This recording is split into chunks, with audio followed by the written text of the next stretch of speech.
Are you listening? Damn.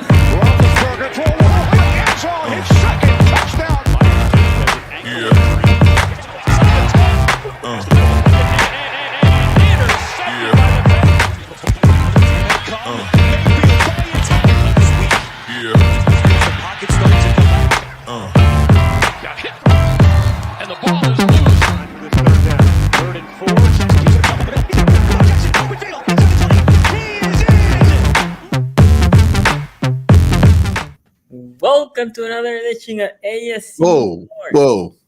No, I am not in last place. We have the tiebreaker over Pittsburgh. That's true. Yeah. Whoa. There you go. I'm in my comfortable third place home where I've been at the last 3 years, buddy. Okay, you know what I mean? Me and Q are going to be that last. Hey, Q. Hey, we were worried. Would that Week 17 game mean anything? It might mean everything. It might mean a whole lot for the off season of this podcast. Because I'm the one who makes the logo. We might not have a logo next year. Anyway, guys, thank you for joining us. We were a little late, but we appreciate you guys holding there for us. Before we get started, we are presented by True Classic. True Classic, upgrade your t-shirt game on with True Classic. Anyway, Nova Stone here. I'll say, I gonna say that. Nova, I appreciate you because doesn't matter how ugly it is, you come. You come, you show up, and you don't care. And I appreciate that. We talk about Nova Stone and his Tom Brady thing, like we talk about Bills fans when they didn't make the playoffs for 20 years. Like they kept showing up, even though they gave them nothing. I got to tell you, Nova Stone, you ruined my day because, like I was telling Q before the show, I was out all day watching these games. So the 1:00 games, I'm at a bar trying to focus on Browns Ravens because, as we talked about, that was like the game of the day at 1. But out of the corner of my eye, I just kept looking over at that Bucs game. Like, what is going on with the Buccaneers? Why are they losing to the Panthers? And what does this mean for my Steelers, who I thought had a chance to beat the Dolphins? And all of a sudden, I'm watching, like, the Panthers are just steamrolling the Buccaneers. And I'm thinking, was last week a mirage? Are the Steelers just still bad? And as we'll talk about later. Hey, put some respect on XFL unofficial MVP. PJ Walker. Philip PJ Walker. Yeah. Out there, been buried on that depth chart. I was trying to get him from Carolina. I was like, he would make sense as one of the Browns backups. I knew somebody on this show was a PJ Walker. Yeah. Big PJ Walker stand over here. I used to watch him. I still watch them XFL games. He was cooking. I was like, wow. The only thing that went right for me yesterday is the Heineke Hive came through. Yes, Heineke Hive came through in a big way. In the most Heineke way. He threw like 2 interceptions in that game and then started cooking. Like, that's all he needed. That's what he had to get that out of his system. By the way, Matt Ryan, how he has That's what I'm saying. It was the worst sports day maybe of my entire life. I know you're a Matt Ryan fan. Oh, yeah. And, someone was like, we should have knew when the Falcons were willing to just throw all those relationships in the garbage and go after Deshaun Watson that Matt Ryan must have had nothing left to offer. Someone tweeted out like they made controversial decisions on both Julio and Matt Ryan and were extremely right on both. They were. Calvin Ridley next. There's a new noodle arm king. That's all I'll say. I would say this. If you see any Falcons play on trading block, just don't touch it. I'm not touching Calvin Ridley. And stop with Calvin Ridley. Listen, no. There will be no Calvin Ridley. You're gonna take another L here. No. And Tony likes him. And no. I like him for. Well, you know why I like him. You know why I like him. Oh, he's one of Tony's guys for non-football activity. That's right. For hobbies. Hashtag free Calvin. Tom Brady has no help. Still great. Will show as 9-18. That's crazy. He got no help. No, he got like Mike Evans. He got the same team he won the Super Bowl with 3. Like, I feel like everybody on that team's of normal NFL playing age, except for the dude that's the quarterback of the team. Yeah. And maybe that might be the issue. That the O-line got hurt, right? During the offseason. They lost Jensen, the center. I think it wasn't one of the tackles also lost, and one of the guards retired. I Yeah. thought The Tom O-line- Brady was the greatest of all time. Now he can't play without a good offensive line. I saw Joe Burrow make the Super Bowl with a bad one. You telling me that Joe Burrow better than Tom Brady? I mean, that's what you seem to be suggesting. I will say this: we always talk about Tom Brady not having a lot of skill position player like elite, right? But the one thing that Tom Brady, same thing with Peyton Manning, they always had a good O line. Like think about the Patriots for whatever you worth, their defense was strong, the O line was strong, and that elevated the receivers. So Joe Burrow would have had 12 rings if he was born just a decade earlier. Maybe. 41 versus 121 is a real QB. One is a running back, as he showed. That's from Houday. I mean, technically speaking, he did take a snap. He did take a snap as a running back yesterday, which was they ran that boy off tackle power. I was like, what? Yeah, they did. Like it wasn't like a cute little running back quarterback run. It was hey, this is really off tackle pitch power. Like you gonna cut between these two tackles and get this first down. Like what? No way. Yeah. It was a great run. It was just a beautiful play. I couldn't even be mad. I'm like, well, if they willing to do that for a yard, then they got it, bro. Like, shout out Greg Roman. I guess I should probably calm down on him, right? This is from Ray Rack. Can all us non-Steelers fan agree that Pickett was bad? Hey, was it? I mean, we were already in agreement. You tweeted it, right? The meme. You tweeted it, and I know Ace retweeted it. Yep, Quincy tweeted it out. Yep, I retweeted it as well. It's fun. I just remember. Us Steelers fans will also agree. Kenny was bad. Kenny was very bad yesterday. There were some Steelers fans saying that it was all Matt Canada. We'll get into that later. But we should talk. Yeah, well, definitely. I mean Matt Canada definitely. He's on the suspect list. Oh, for sure. Yeah, I mean, for sure. That wasn't a one-man job, though. You know what I mean? Like, watching this offense is an exercise in insanity. It really is. The thing is, though, they changed offensive coordinators like a couple of times. It's the same offense. I don't know what's going to change it. That's my point. That's my point exactly. You doing the same thing over and over again, expecting a different result. The last time I saw this offense change was from Todd Haley. Who was before Todd Haley? It was Todd Haley. Before Todd Haley. Before Haley was Bruce Arians. Yeah, so from Bruce to Todd, it changed. From Bruce to Todd, then from Todd to Randy. Have we ever considered that Ben is the way he is because he had Bruce Arians and Todd Haley as his offensive coordinators for most of his years? Like those are two personalities, that make a lot of what Ben was his whole career make a lot of sense. Well, Bruce Arians not necessarily super hard work ethic guy. Like Bruce Arians his longest OC or was it Wisenhunt? It was Wisenhunt. It was Wisenhunt. He had Wisenhunt his first few years. Bruce was only there for like a couple of years, right? Well, who was the other guy before Wisenhunt that also ran all the trick plays? I don't know. You're talking about like Steelers history here. Yeah. I just forgot about Ken Wisenhunt. He went to a freaking Super Bowl. And I remember Todd Haley just because he was probably like the ex-Chiefs coach. You remember Todd Haley because he's a famous jerk. You know what I mean? Like top 10 jerks of all time. I'll take him back whenever he wants. Yeah. Ace, do you have to be? You don't have to be. You don't have to be modest. Girl on a. Does this look modest? Is wearing sunglasses indoors? Yeah, of course. Modest? I don't know. We'll find out. Crispy Rouse Houday. Okay. I'm surprised he ain't got one of Zim's chains on. I'm like. Aaron here says over under Pickett. 3 interception in a game. He has wrong. You would push. You wanted to say 2.5, but 2.5. you would have pushed that twice. We get here from Russ. Heal Tony after week 1. This is fun to my manscape. I'll let you have it, Bengals fans. I'll let you go, Russ. Way to plug the brand. What it's worth. Tony did pick the Bengals last week and this week. But that was regression. I mean, losing to Mitch Trubisky and Cooper Rush was regression. But he regressed himself back to normal. Exactly. That's what I was trying to say last week. If they ended the season here and they started the season down here, what do we call that? And then they got back up here. What do we call this? That's called replication. Replication. What do we call this little dip thing? They did the same thing last year. This is the same exact. We are in a flat circle. Tony, I don't know if it's the same as last year. They're better than they were last year. They lost to Justin Fields last year. Because it was last year to start. We like I said last year we didn't score 30 until same time last year. Then they are better offensively right now than they were than they were at any point of last year. That is sad.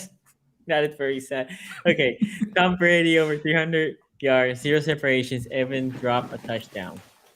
Anime here says how wrist on the ground isn't down, but it's someone who have tackled him with Garrett. It would be roughing and a wrist injury.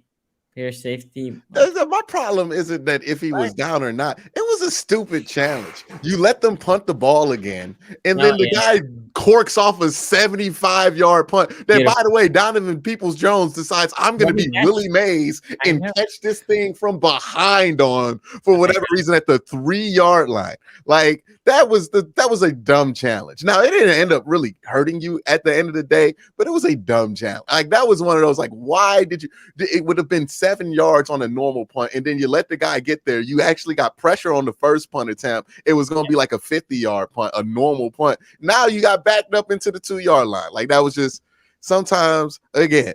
The Kevin Stefanski is a good enough offensive mind to where I'm willing to live with his mistakes as he grows as a coach, like first and foremost. But sometimes the brother gets caught playing battleship against himself. It could be that's one of those moments. It could be hacking. Look at Nathaniel over there.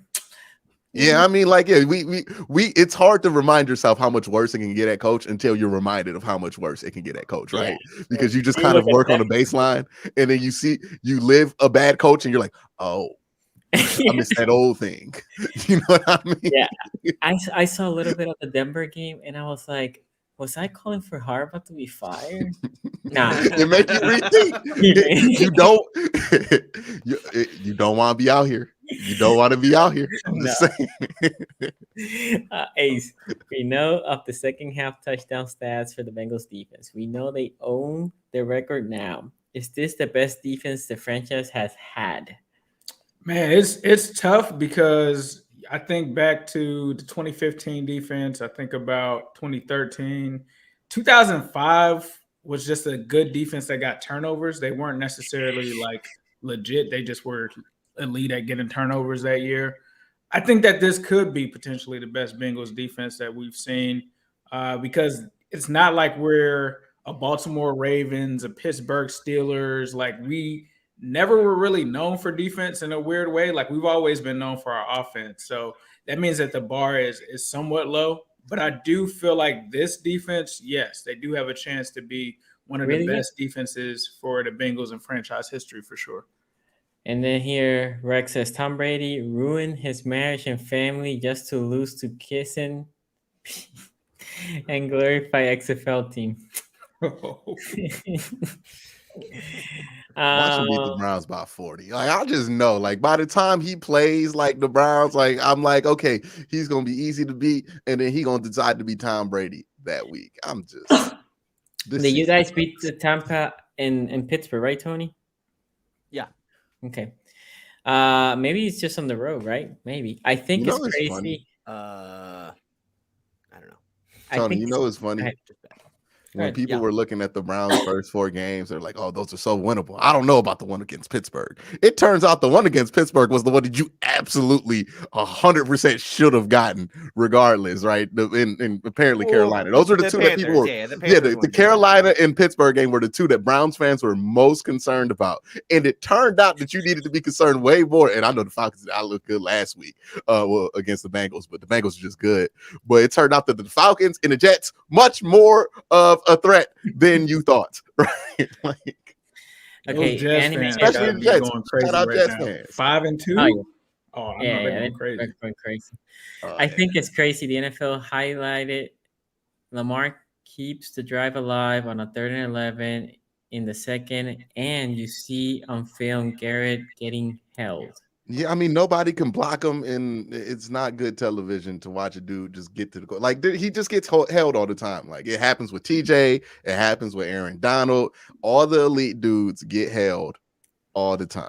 That's just what it is. It's not fair, but it's how the game is played, and it's how the game is played. Trey Henderson gets held all the time. Like, you don't even got to be that good. Well, I'm not saying Trey's not like that good. He's just not looked on the level. No. He's just not looked at as a level of like TJ Watt or Aaron Donald. Right? I will give you always not that good, not at that level, obviously. He gets held. Yeah, everybody gets held. Like, it's just what it is. There's literally you can call holding on every single play. Yeah. Hi, Tony. With Miles, it'd be egregious because he's so damn big. So you just be seeing them big old arms just be up on there, but it's just what it is. Hi, Tony. Who do you feel has a higher ceiling this year, the Bengals or the Ravens, and why? Cheers, Iraqi Raven. Yeah, it's got to be the Bengals, right? Because the Bengals defense is they're just as good as that offense right now, and they're like, everybody focuses on the offense because it's so high flying. And it has the potential to be, as good as any in the league. But that defense is right there with them as like a solid top 5 unit. The Ravens, they're just injuries. So no injuries. No. Injuries. And the Ravens, like, I'm saying, like, the Ravens every week, it's like, all right, who's going to play, who's not going to play this week? Yeah, and they're just not as good defensively, and they don't have the same potential offensively, right? Like, I think if the Bengals' best case scenario. I don't know. Yeah, I mean, Marcus Williams is not going to play for a while. Yeah, I think the Bengals' potential. Yeah. Well, the Bengals, like, they just play so well defensively that you don't really look at the names as much because the Ravens do have some more intriguing names, but offensively, like, the potential of the Bengals, like, nobody's arguing that the Bengals have a more potential offensively than them. Right. But I think defensively, what the Bengals are right now, I don't see Baltimore getting to that point. Correct. Yeah, I'm with you on that.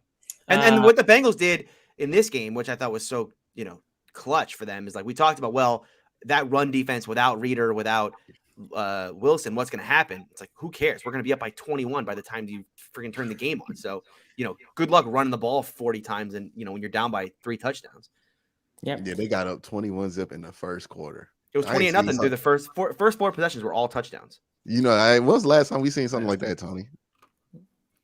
Chiefs, maybe? No. He know the answer. Let him answer. Okay, no, we're still here. He's not gonna answer. No, he's not. Count the Bucks out. Put his back on Tom Brady's shoulder. There's time left in that quarter too. It's like 4 minutes. Technically, the first touchdown was not. Well, yeah, technically the first touchdown was not. No. We didn't score on 4 possessions. Yeah, that's definitely right. didn't score. Technically speaking, 3 possessions. It was only 3 possessions. Technically, it was 28 points. So not as good. Not as good. One was a gift. To me, the Brown season going this way might be a blessing in disguise. I'd rather have the wins, of course, but them losing is magnifying all the problems instead of minimizing them, so they have no excuses but to try and fix them. Yeah, I mean, like, if you're saying, hey, if you felt like Joe Woods was the problem and you needed an absolute reason to fire Joe Woods, you got it. You know what I mean? With Deshaun, you might not have had it because your record would have been good enough to be like, hey, we can work through the kinks. Now nah, we need to get rid of some of the fat, right? And yes, the wins would be better, but maybe there is some benefit in this, in that, hey, now you get to see all the flaws that are on the roster, in the coaching staff, before you have somebody who's paid $230 million step in to cover them up. What the Browns, this is from Stingray, what the Browns gotta do for the rest not to despise us. It's not that they despise us, it's that we're the Browns and nobody's gonna give the Browns the benefit of the doubt because we the Browns. Like, it's just what it is. Like, it happens with teams. Like, we ain't gonna get the benefit of the doubt. If, like, how Logan Wilson got that penalty in the Super Bowl because they weren't gonna give him the benefit of the doubt on what was his name? Cooper Cup, not against Cooper Cup. They're like, no way he did that, right? Browns scored that touchdown. Amari Cooper, like, nah, he had to cheat to get that. No way the Browns come up clutch at this moment. And Jacoby, no way. No way this goes the Browns' way. Like, there's something went wrong. Let's throw a flag and then double check afterwards to see if something actually did. But yeah, it's just, when you stink for this long, you have funk on you, and that funk sticks with you, and it manifests itself in these unconscious ways. Not saying refs come in there thinking, oh, we're going to screw Cleveland over. It's just, You used to the Browns doing stuff like that, so you just think they did something like that when something like that happens. We'll talk about all these calls later. Tony, are you sad that officially over? Now that the Bulls have benched Matt Ryan for Sam Ehlinger. Yes, yeah. The Texas is back, by the way. This Texas is back moment. Yeah, I mean, I'm glad. Yesterday, like I said, I don't know if I've said this on the show or if I said it pre-show, but yesterday was the worst sports day maybe of my entire life. And so I'm glad that they're just getting it all out of the way all at once. You know what I mean? Like every bad thing that could possibly happen for anything that I cheer for in sports or, cheer against in sports is going against me in one day. That's good. Get it all out of the way now. That's fine. Okay. Dead Sea Salty here says, watching the Browns play is like shaving my landscape area with cold, salty water. Oh my God. My goodness. That's just dramatic. After this, I can say it after the Patriots game. Don't do that. This one wasn't that bad. I got a better solution for that guy. Head on over to manscaped.com, get 20% off and free shipping, but you got to use our promo code AFC North Talk, all one word, AFC North Talk. And keep the glass out. Not a piece of glass. Not a piece of glass. Because you know what? The watching the Browns win and shaving your balls with Manscaped, pretty smooth operations, both. There you go. You know what I mean? So Phillips, we saw this coming out not that long ago. Phillips tore his pec per Schefter. Hope he recovers well, but I don't want him on the field. That's harsh. I hope he recovers.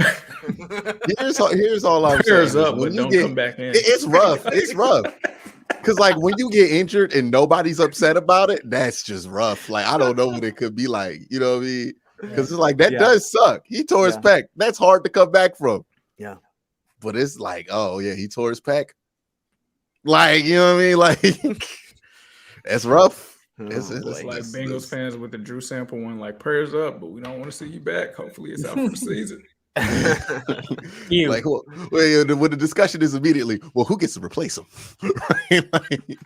Q, will the Browns be able to afford Chubb if Lamar gets $250 million contract? I see. That's a creative way to work that.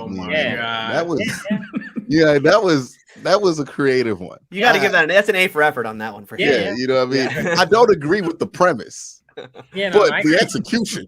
Yeah, that was good. I mean, that was good. Q, do you think the Browns season is over? Better record, Browns or Steelers at the end of the season? Heineke will be having an MVP season with the Browns. Look at that Heineke hype. Well, at least the Browns are going to end up with like a top 10 pick out of this, so that's not. Shut up, Tony. The Texans that were there like, damn, we might have 2 top 10 picks.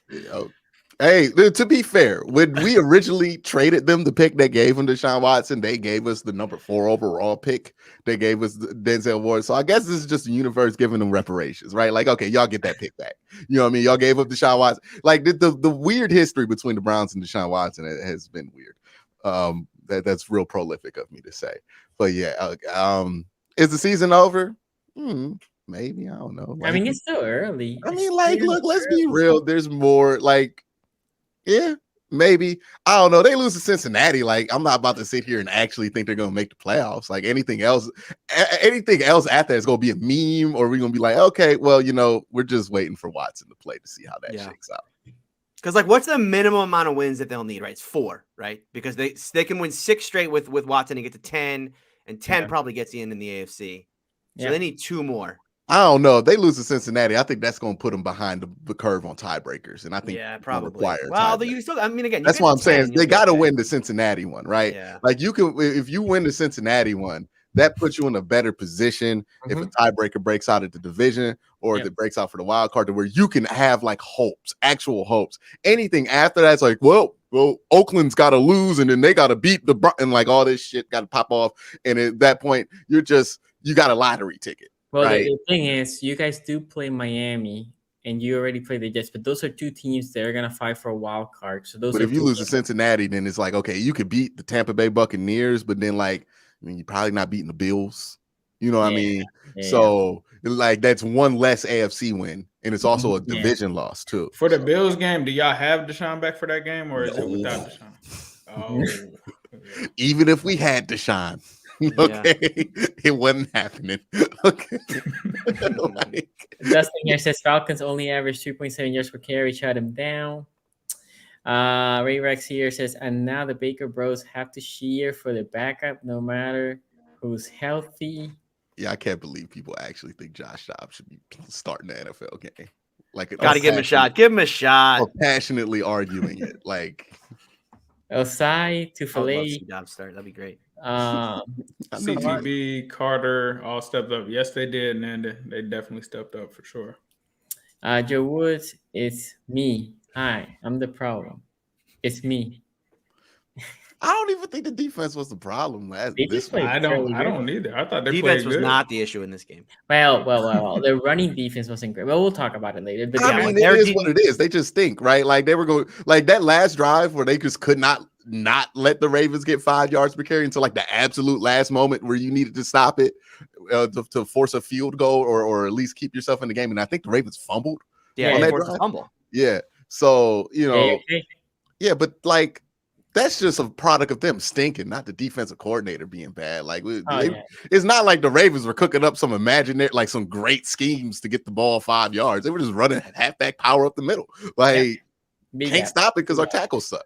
Well, they're tired, and we don't have a lot of rotation too. I thought the Browns defense played a good game. Yeah, I thought they did too. Taven Bryant showed up. We had good defensive tackle play for about 3 quarters. I was like, wow, what could be? What could be?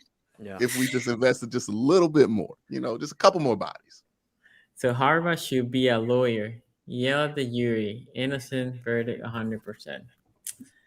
Oh my God. Wow. Dude, Browns fans are going through it today. Wow. I didn't realize that this penalty thing is wow. Ravens this year are opposite of last year, plus division wins. Yeah, they haven't lost so far. Tony, what happened to a Ravens booty beat-down? This is cool. I cash out on Dolphins. Dolphins money line? Yeah, Ace. You literally bet like minus 300. It was 3-1 against you. Okay, so Ace tells Chase to end the greedy. Mike Gesicki is destroying it. Did he do it again? Yeah, I don't know. He said that he was gonna stop doing it after Chase called him out and was like, "Yeah, this is not it." It's starting to get like the whipping the nay. It's like, okay. I was gonna do the gritty if Kenny threw a game winner. I told my friend who I was watching at the Hideaway with, I was like, I'm gonna do the gritty around this bar if Kenny throws it. I probably wouldn't be here today. Let's be honest. But it would have been a great way to go out when you think about it. Done where Ricard lining up in the slot running routes. I've seen a lot of that today. I didn't. Wow. It was great. One play. It was one. I know. Play. It's like one. I know. I've seen a lot. It was one play, and people are like, "Oh my God!" He's Twitter, man. Around. Twitter. Somebody took a video of that one play with, "Why are we doing this? Fire Greg Roman." And then they probably took a video of that slip screen that went for 10 yards with Ricard. Yeah. You know what I mean? I was like, "Oh wow, it's a good play call." Ray fans like, "We're throwing stuff to Ricard." It worked. Was that the one that got called back for holding though? Yeah, it was got called back as a hold. Oh, okay. Yeah. Ricard one I thought got called back. Yeah. Yeah, I was like, they threw a slip to Ricard. Wasn't expecting that. That's gotta give him. Hey, are the Jacks blind? Giving up to Filet is looking real bad now. Yeah, that kid looked amazing the last 2 games, really. Kind of surprised that the Jags just kind of moved on from him after 1 year. Oh my God, I almost caught up with the super chat. I was talking about the Panthers naming PJ Walker the starter no matter who is healthy. Yeah. Yes. Oh, they did? Yeah, they did say that. Yeah. Wow. Shout out PJ over Sam and Baker. Who's gonna be Who's gonna be the dude on the sideline with the sweats on? That's amazing. That is amazing. Ron Rivera is not Ron. I mean, Rivera. was PJ Walker actually good though? Like real talk. No, he wasn't. But I watched a lot of that game, obviously. Yeah, he wasn't. But I don't know that PJ did enough. Like, well, we can't go back now. Like No, the results oriented. We won the game, so we have to keep doing it. Look, Steve Wilkes felt like he was a part of that Brian Flores lawsuit where he felt like he unjustifiably lost his job. And then you notice once he got that job, look at who he fired and who he hired there, and now who he's going to make the quarterback. I think the owner is the one who said the quarterback. We're not changing quarterbacks. I think it was the owner who actually said. Really? Oh, it was Dave Tepper? Yeah, I think it was Tepper. After they got a win, it was like, we're not changing. Yeah, exactly. Well, I was sick of them. Ace going straight to the poker table after this, and then we have what are they? Browns gonna trade Greedy or Kareem for 5th and 6th round pick. Just don't get how it will help. You could trade Greedy for a 5th and 6th round pick, and if you get that, I'm pretty happy because, like, why would anybody want Greedy at this point? He's gonna be a free agent next year. You probably can get him for like close to vet minimum. Like, if you want to give up a 5th or 6th round pick for Greedy Williams, my man, go ahead, do it. I know Tony's thinking about it. Can we pull that for Greedy? Nah, just wait till he's a free agent. No. But even for me, like never trades with us. Pittsburgh just picks them up after we get rid of them. Look at how they got Joe Hayden and Justin Gilbert. They did the same thing with Justin Gilbert. No, we traded for Justin Gilbert. Y'all I think we did. It was like a late 7th round pick or something. No way. No way to steal it. And even that was a bad trade.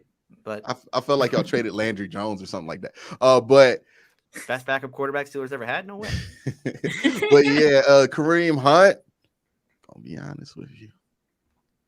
Don't say it. I don't know if he's better than Jerome Ford at this point. Oh my god, he's better than I really don't. It used to be Chubb and Hunt. Remember, it used to be Chubb and Hunt. Who scored the touchdown yesterday to cut it to 3 points? Who scored the second touchdown yesterday to cut it to 3 points? Yeah, that's the one. Don't trade him to Kansas City. He had over 3 yards. Kansas City. Yeah, Kansas City has too many running backs. They don't need another one.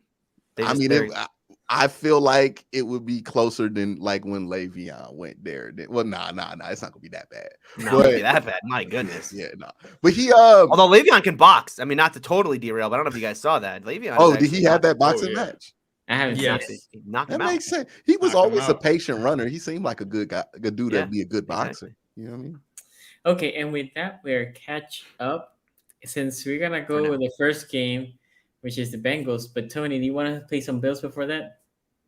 Or you want to go to the Bengals first? Yeah, no. Yeah, of course. I got the ad read pulled up. What are you talking about? Football is back, baby. We're back to seeing Mahomes. Well, actually, no. We're back to seeing Burrow sling beautiful balls all over the field. And your friends at Manscaped are here to help you sling your beautiful balls all season long. With Manscaped state-of-the-art tech, we'll have your weapon looking more loaded than the AFC North. Football may be rough, but your ball care doesn't have to be with Manscaped. Join the 6 million men worldwide who trust Manscaped by going to manscaped.com for 20% off and free shipping. But you got to use our promo code AFC North Talk. That's AFC North Talk, all one word. Meet the best value bundle for Manscaped's Pocket Rockets, the Platinum Package. At quarterback, the Lawnmower 4.0 trimmer, a wily vet who makes sure the unit is running smooth and scoring nonstop. With proprietary advanced skin-safe technology, the lawnmower limits mistakes and protects the ball. Plus, it's waterproof, so weather conditions are no issue. At running back, the Weed Whacker ear and nose hair trimmer, built to bust through all the right holes. On the offensive line, we have our unsung heroes, the Crop Preserver Ball Deodorant and Crop Reviver Ball Toner, the Trent Williams and Corey Lindsley of Sack Protection. At wideout, the cleanest duo in the league, the Ultra Premium Body Wash and Ultra Premium 2-in-1 shampoo and conditioner. With their rugged scent, they attract both the ball and the ladies in the crowd. At tight end, the product that makes your end look tight, Manscaped's anti-chafing boxer briefs, a dedicated jewel pouch to increase ball handling, and a cool, steady vibe thanks to their moisture-wicking fabric. On defense, there's only one thing you need, the aluminum-free ultra-premium deodorant with refined cologne-quality fragrance. It keeps sweat and locker room scents from making any ground. Plus, it dries clear, so the opponent won't even know what hit him. And to top it all off, we'll throw in the best coach in the league, the Shed Travel Bag, as a free bonus. Built to hold the team together, this travel-size bag has a fumble-resistant zipper. This has got to be a Super Bowl winning roster, but don't take my word for it. Head on over, manscaped.com, and get 20% off and free shipping, but you got to use our promo code AFC North Talk. That's AFC North Talk, all one word. Okay, and with I'm that, going to run real quick. I'll be right back. Okay, and with that, I'm gonna read the super chat and throw it to Ace. Oh, hold on. Real quick, before we get into this game, before we get into the super chat, I have a challenge to lay down to Ace while he is feeling good. As you guys know, me and Ace are both trying to get to 10,000 followers on Twitter. We are both around about like 800, well, 8,800. 8,800, yeah. Yeah, we both sitting around that number. So I propose a one hot chip challenge to whoever can get to 10K first. If I get there first, Ace got to eat that chip. If Ace get there first, I gotta eat that chip. And look, we should get. I'm just saying, everybody who wants whoever to win, whoever to eat that chip to do it. Y'all should do it before we have our recap show of Monday Night Football. By the way, we gotta figure out what we're doing with scheduling with that. Our recap game of Monday Night Football. So imagine if the Browns win and Ace got to eat that chip. Or imagine if the Browns win and I got to eat the chip. That means that I can't be on my full go mode. You will be playing defense by doing that, Bengal fans. Just think of the possibility. Let's get one of us, preferably both of us. It has to be live here, right? It has to be live, the chip. Oh, yeah. The chip's going to be eaten live on AFC North Talk. Whoever gets the 10K first is spared from it between me and Ace. So at New Stripe City, follow right now. At Quincy KWEN_C. Check it out there. But yeah, I'll tweet both. I'll tweet both in the AFC North Talk, and I'll say that this. Yeah, and then you look here in true AFC North Talk fashions. I need you guys, Sonny and Tony, to start taking prop bets and side bets on this action. You know what I mean? Yeah, who's the betting favorite? Who does Vegas I need to take prop bets? I need to bet on something? What do you want me to do? Me and Ace are racing to 10K. The loser has to eat a one hot chip challenge chip. Ooh. We're both at the same number. So, if you want to do odds on this, you're more than we got it even right now. We'll put even odds on it right now. Put it actually, no, that's not true. We're gonna make Let's get Vegas. Ace. Hold on, we're gonna make Ace the slight favorite since the Bengals are winning right now and the Browns. Yeah, the Browns are. Look, the fan base is not enthused. They're not like, let's go follow my guy right now. You know what I mean? We'll go -1, Ace minus 150, Quincy like plus 140. 140. Okay, with this chat, Vegas, we got Tony. I'm gonna throw it to you, Ace. Okay, Burrow last two games, 79.5 completion percentage, and I would say this: I only watched like the first couple of the plays, as you guys said, and plays or drives. Because the first drives are the only. You only need to watch like 3 or 4 drives in this game. Yeah, you got it.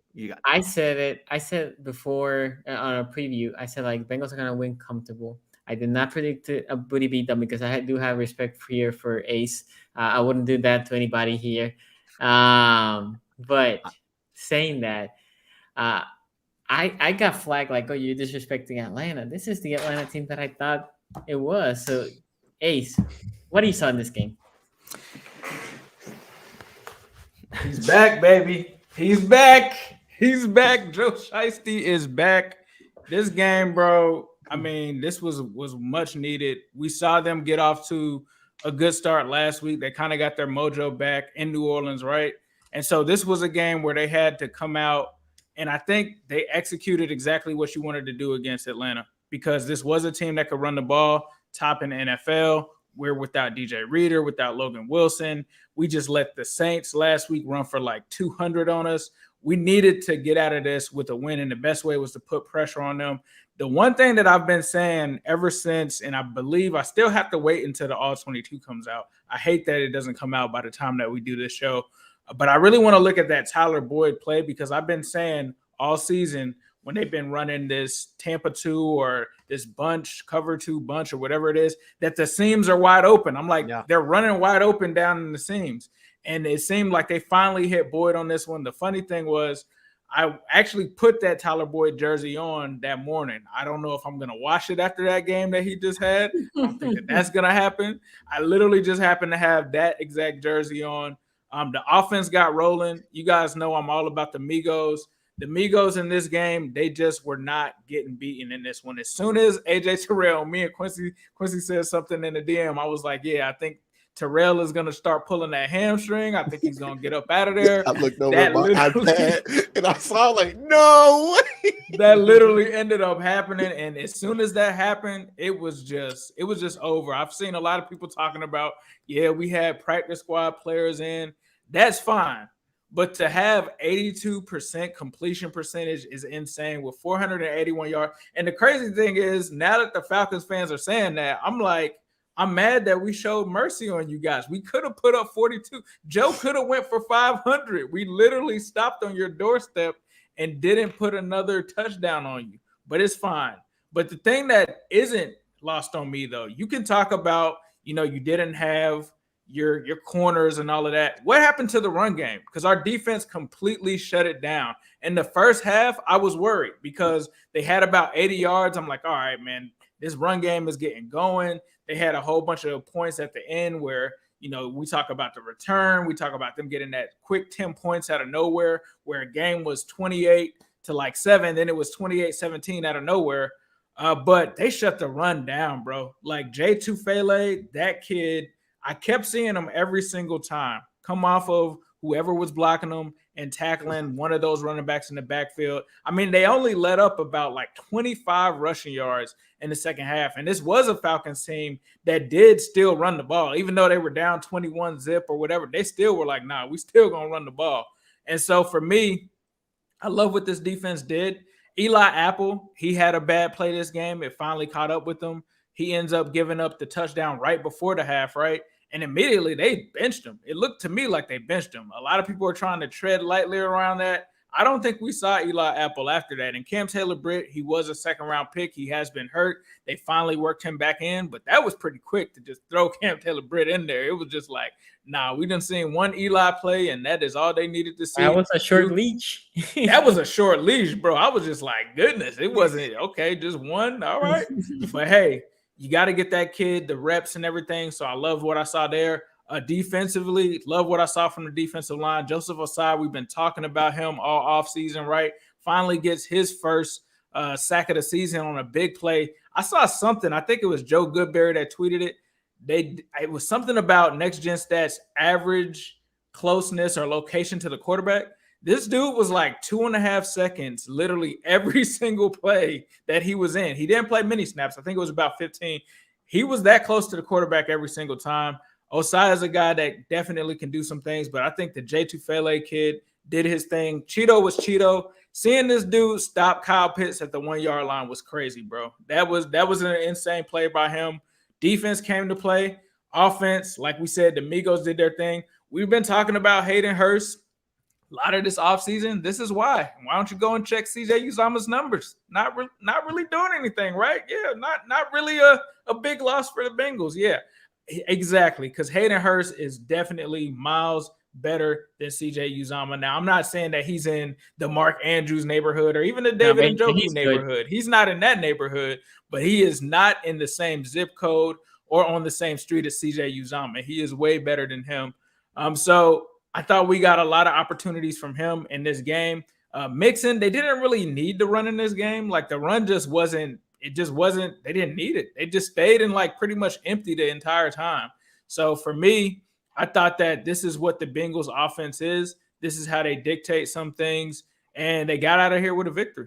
So, they did their thing, handled business, and hopefully this will be what we see going forward.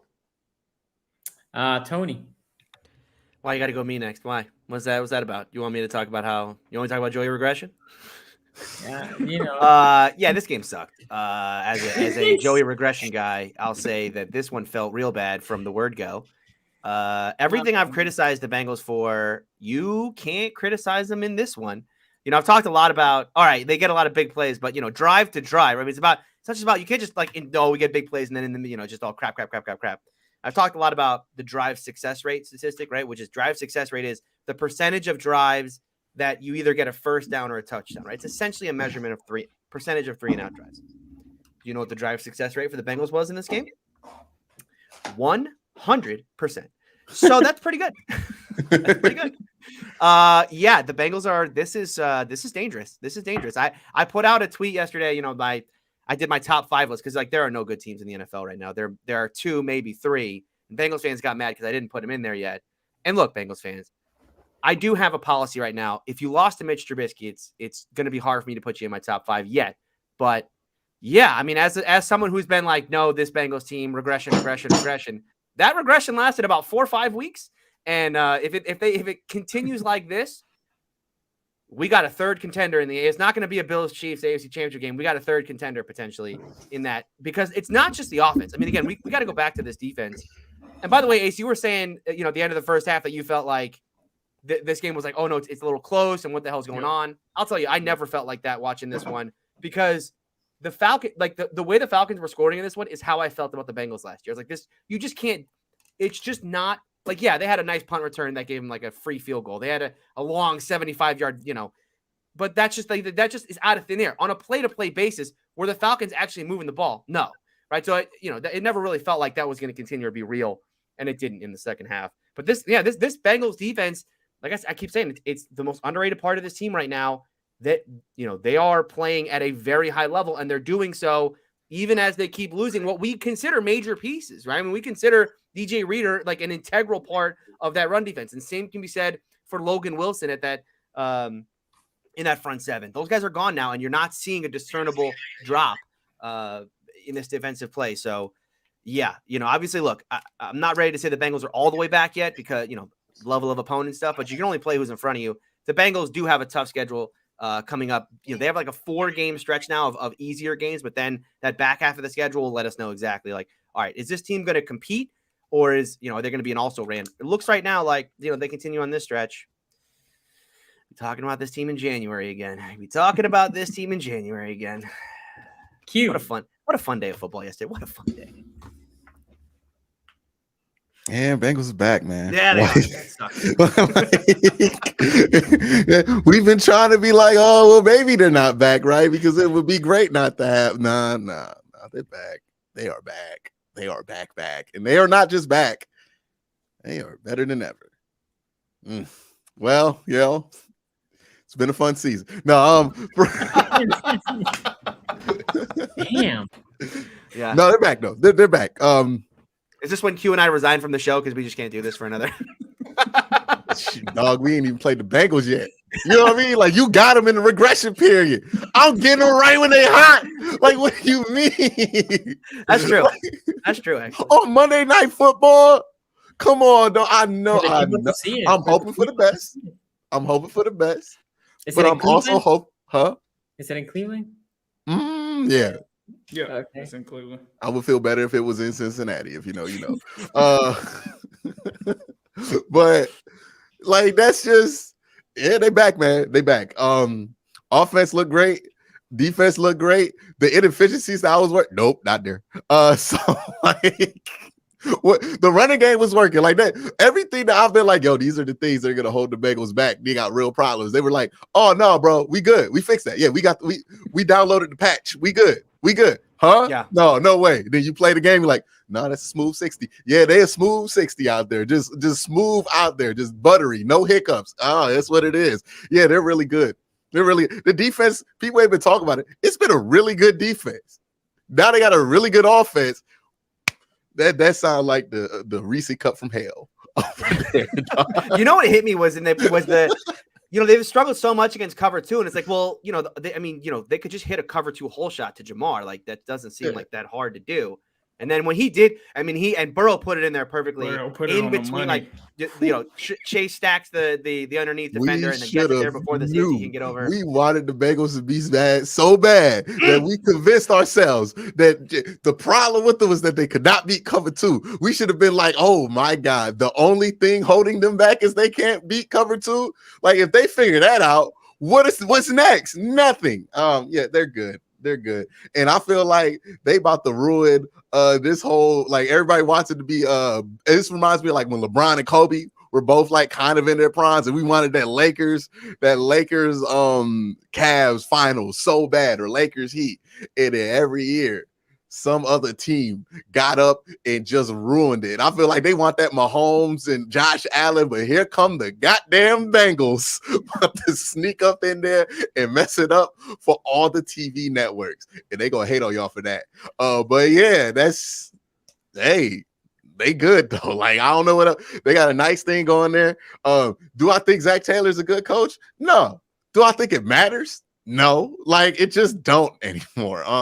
It might matter like in the playoffs when these margins get super tight and thin, but for now, they good. Yeah. Now they could have one of those like classic, well, not classic, but they could have one of them things where like they play a weird game versus the Browns, maybe. But I'm gonna be real with you, confidence is not that high coming into it. Yeah, the only thing that's really, if this continues with the Bengals, the thing that's going to hold them back are those early losses, because you could end up in a situation where they're not going to get the bye. They end up in the 3rd seed, and so their road to the Super Bowl could be at Buffalo, at Kansas City. but I mean, considering how this thing started for them when they were 0-2 after losing to Mitch and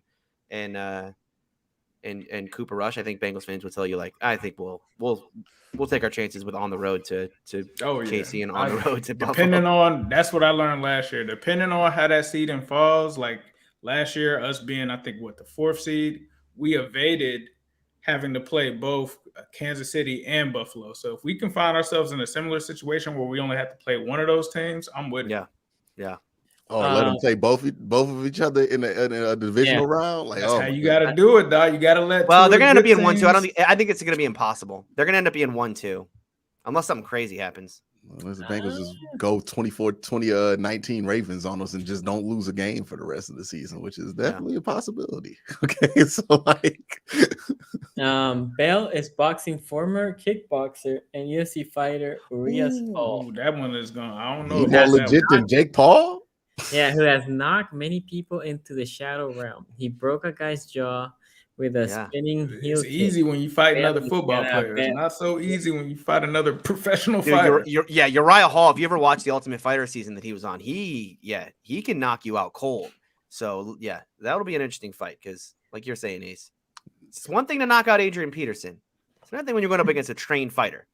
And I know people are saying Uraja is washed, but like a washed boxer is still better than you. Who was that street fighter? Was it Kimbo Slice? Yeah, Kimbo. He was beating everybody, and then he had to play he had to fight an actual. He was in the Ultimate Fighter. Yeah.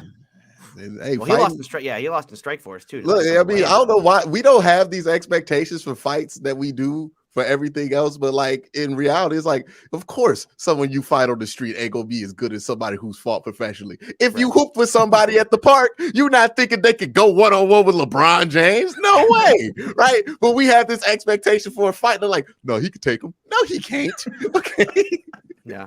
The bummiest boxer that HBO throws on pay-per-view will knock out 99% of people. Easily. Yeah. Easily. Yeah. You don't want those problems. You saw the video of this dude who lost to Mike Tyson in like 2 seconds. He's like a security guard in the UK, and somebody decided to test him, and that man's soul got knocked out of customs. Like, I ain't never seen somebody float through the river. Like, that man got punched so hard. You want nothing to do with these dudes who have boxed like professionally. I just took like amateur boxing lessons, and I could just see Nate Robinson like wasn't even holding his hands up. I'm like, yeah, no, he's about to get knocked out. You saw that punch Deontay Wilder knock somebody out? I couldn't see it. I had to slow the video down and like zoom and enhance to see the punch, and I was like, that's terrifying, bro. Like, you got no chance if somebody could throw a punch that powerful, that fast. Jabs hurt. You ever been to a boxing match like live? The jab is underrated. I agree. Only player in multiple 504 games, Joe Burrow. Ravens got second beat receiving core. Oh, second best receiving core in the North. Okay. What? I don't even like the Steelers receiving core, but I'll still disagree with that. They're still the worst by a significant margin. Yeah, they're still. I don't disagree. The Bengals are up here. I mean, if you're counting Mark Andrews in that, Mark Andrews got locked down against a bad Browns defense. He had no touches. He got locked down. He went. Look at his stats. He had worse than an Allen Robinson day. He had a Drew Sample day against the Browns. Yeah, he was not existing. He wasn't on the field. It was bad. I almost forgot Drew Sample was still on the roster, dog. I forgot Mark Andrews. Like, somebody had to bring it up to me that Mark Andrews did nothing in that game because that's how little he was. Like, it was like he wasn't on the field. Well, his highlight was the pitch to Lamar. Oh yeah, that was he pitched the ball to Lamar, and that's why I was like, oh yeah, they do got him. Yeah. Cleveland decided to skip football season this year and stray from basketball. From baseball to basketball. LMAO still in, but more excited about the Cavs. Yeah, they beat my Wizards. And by the way, Quincy, now I got that reverse dynamic where the Bengals are good, but the Lakers are trash. So it's you know what I mean? Like, we're gonna hold you up through bad times. You know what I mean? Like that, as long as there's one for you, right? If I was watching Colin Sexton trying to lead this team right now, I'd be in hell. I really would. Thank goodness we traded for Donovan Mitchell.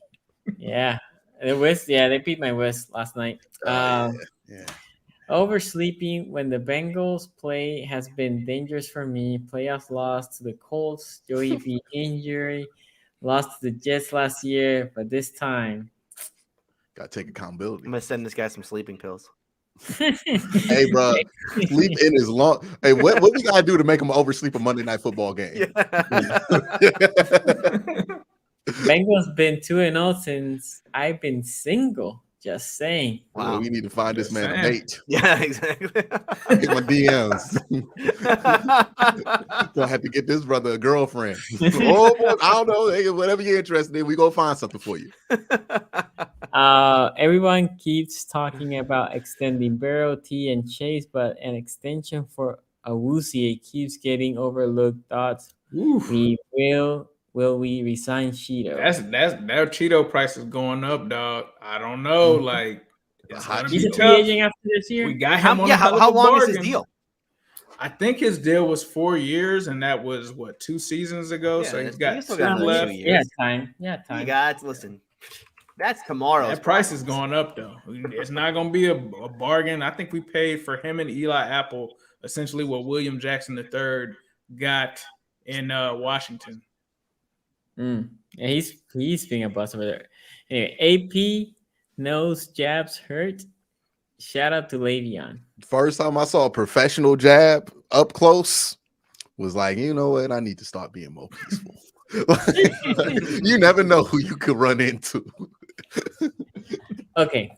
With that being said, let's talk about our favorite quarterback in the division, Kenny Pickett. And look, I don't know if you guys saw,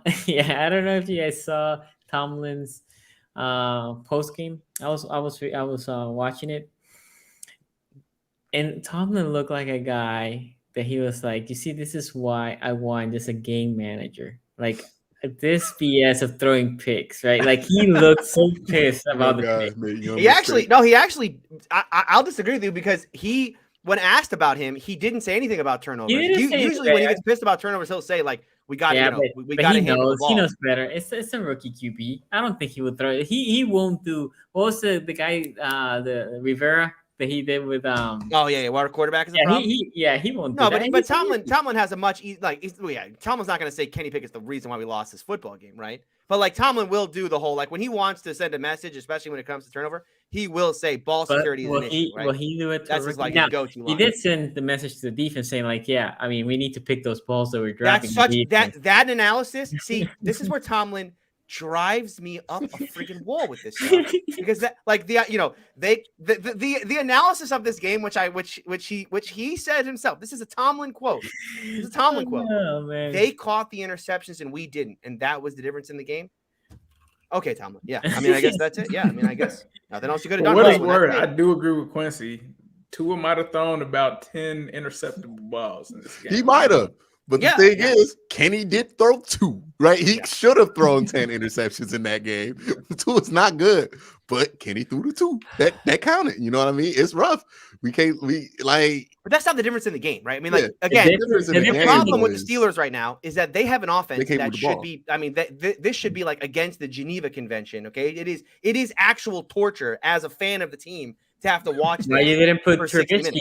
That's how you win. You put Trubisky. Yeah, go back to Trubisky. Sure, man. Yeah, go back to Trubisky. Funny, I do have a question though. Yeah. Given what Miami has on the roster, who had a more inexcusable offensive performance in that second half?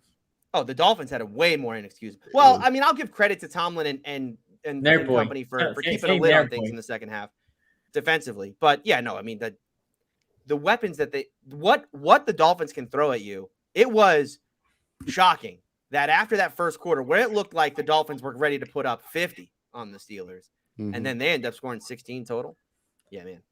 Yeah. Well, Nerd Coach he didn't make the necessary adjustment. Nerd Coach, listen, Nerd Coach tried to win me over as far as you trying to help the Steelers. Is Nerd Coach a secret Steeler fan? Because when he didn't kick that field goal to go up by 9, which was, you're talking about 2 scores in the fourth quarter. You think the Steelers are coming back? It's a wrap, bro. That was a wrap it up. I can head home early. I beat traffic. Get out of this bar. I don't even know what you're going through in your head because normally we're like, hey, we can't settle for a field goal. They got Josh Allen. They got Jamar Chase and Joe Burrow. Yeah. He just looked over they got Kenny Pickett and Chase Claypool. We can't just be out here thinking What's going to win the game? You know, the worst part of that game didn't even happen during the game for me. It would happen way before. Like I said, it was when I was at the bar at 1:00 watching that Bucs game where I realized, oh God, last week's win over the Bucs means absolutely nothing when it comes to the quality of the Pittsburgh Steelers.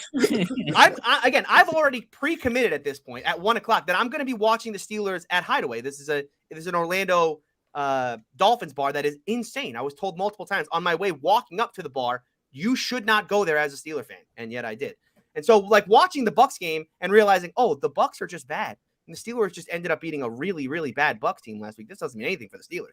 Like, I was convinced going into this game that the Steelers were going to lose by like 30, you know, and it looked like that early on. It did. The funny thing about this, Tony, is I was watching the game, obviously being an older gentleman, being washed past a certain hour. I had my, my projector on. I fell asleep. I was like, oh, damn, what's the score? I woke up and it was the same score as when I went. No, you literally could have fallen asleep at halftime and you pretty much missed nothing. You pretty much didn't miss a single thing. You know, the thing about this game, though, is it feels bad as a Steeler fan because I've seen the Steelers win this game with Mike. I mean, Mike Tomlin's won this game. This was a rerun. I mean, this was just a rerun. We've seen this one already. I mean, 16-10. It was like hang around. Alternative finish. That's what, you know, when you play the movie and they say, oh, play the alternative finish. That's what you got this exactly. One. Yeah, it was like a choose your own adventure book, and we picked the wrong one at the end. But look, I said this on the Patreon show the other day, so I won't belabor the point here today. I won't go on the whole, like, you know, Tomlin is the problem thing. But as I said on that Patreon show, like at the end of the day, if you're like me as a Steeler fan and you're just tired of watching the Steeler offense be this style, where it's, you know, look, it's not lost on me that I could get on here and we could talk about Matt Canada and how bad Matt Canada is, but we could go to a same episode of AFC North Talk 2 years ago where I'm saying, well, Randy Fichtner is the problem. We got to get rid of Randy Fichtner, right? It's like, because they're so, right, yeah, because like they're so conservative and all they do is throw, you know, all they do is throw short. Yeah, they don't attack down the field, blah, blah, blah. You know, it's like all the same thing. And it's not lost on me that like Kenny Pickett was bad in this game. I mean, he was bad. The 2 interceptions that he threw 3, but one of them is a Claypool thing, and I won't do the Claypool. I'll just, you know, again, LOL Claypool. The 2 at the end, those were bad interceptions. To settle in his zone to save his life. Yeah, I mean, he sucks. The 2 interceptions. I was like, why did he keep running his route? No, he fell. He just face planted. He, you know, again, 6'4" receiver can't stay on his feet because anyone. The one time he stays on his feet, the wind blew too hard. Ooh.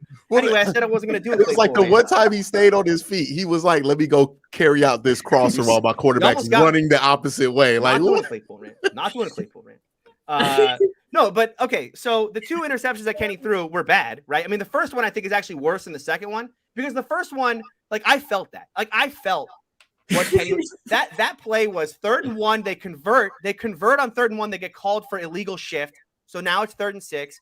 Kenny converts again, or maybe he got like within like an inch. It would have been 4th and inches, and they got called for holding, right? So now it's 3rd and 16, and Kenny just decides like this sucks, YOLO. You know, I'm just throwing this no matter what. And of course, you know, Matt Canada, you know, what's the design call for Matt Canada on 3rd and 16? Just run to the sticks, and it's a curl route to the stick. That's the play design. Yeah, it's a curl route to the stick. Great job. So like Kenny was bad, but like, am I going to get on here today? Because I didn't think Kenny was just bad because of the interceptions. Kenny was bad because all he did was he's so comfortable. Just check down. Everything is short and underneath. Are we going to attack downfield? No, right? But am I going to get on here? Am I really going to get on here and be like, oh, Kenny's got to start? It's the same thing I was saying about Mitch Trubisky 3 weeks ago. And you can turn on any podcast.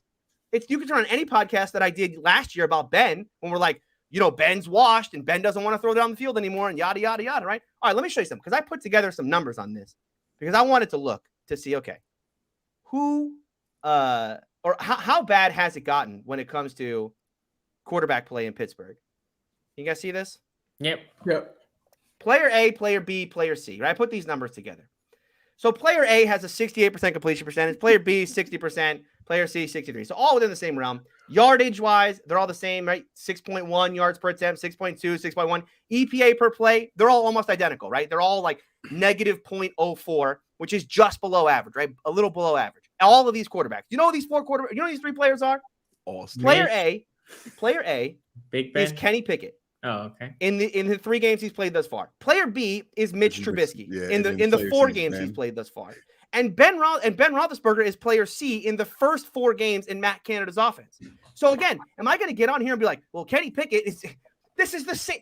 It is the height of insanity right now as a Steeler fan to try to analyze any of this stuff when it goes from Ben to Trubisky and it's the same shit. And then you go from Trubisky to Pickett and it's the same shit again. And I'm supposed to sit here today and go, oh, well, what's the real problem? Well, the problem is that at the end of the day, Mike Tomlin has to have a come to Jesus moment.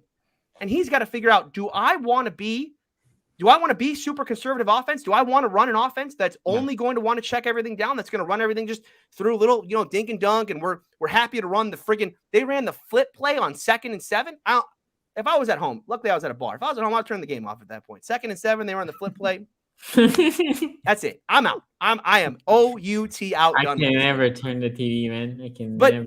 Look, luckily, as I talked about on the Patreon show, Tomlin is a results-oriented coach, and this is a team right now that is losing because offensively it is a disaster. I mean, this is an offense that is just getting worse and worse. Doesn't matter what quarterback you put in there, what offensive coordinator you put in there. What is the discernible difference between Matt Canada and Randy Fichtner? What is the discernible difference between Kenny Pickett and Mitch Trubisky or Mitch Trubisky and Ben Roethlisberger? Right at this point, it's going to come down to Mike Tomlin. You have to figure out, what do you want to be offensively? And if you want to continue being super conservative on offense, we're going to try and win games defensively, then you're going to play a lot of games like this where, hopefully your defense can catch one of those 4 interceptions they had their hands on. And I guess that's the difference in the game. Not the fact that this game was 16-10 and all your offense did in the second half was 3 and out, 3 and out, 4 and out, 3 and out, 3 and out, 3 and out, interception. Like, a miserable team to watch, guys, and I got to do it for another 10 weeks, and at least I get to shine, you know what I mean? Like, but hopefully there's a light at the end of the tunnel. I feel bad. Like, I'm pulling for you guys though, because I don't want Steelers to get a top 5. Will Anderson's back on the menu, boys. Will Anderson, my get out date is pretty soon from QB jail, but he gonna look at Tony afterwards and be like, I don't know, dog, gotta figure it out. It's like, me and Tony right now, we both in jail talking about what we gonna do when we get out. But my sentence ends significantly earlier than his. And it ain't like I'm about to be writing letters, like, hey man, remember it gets better. Nah, I'm out. Like, what is even worse than that, Q, is that I'm not, I've talked about this like this season. We can figure out who Kenny is because we're starting him for 13 games, wherever it's gonna be. So figure out who he is by the end, and maybe you pull an upgrade, right? Maybe you're like, all right, we're gonna go Bryce.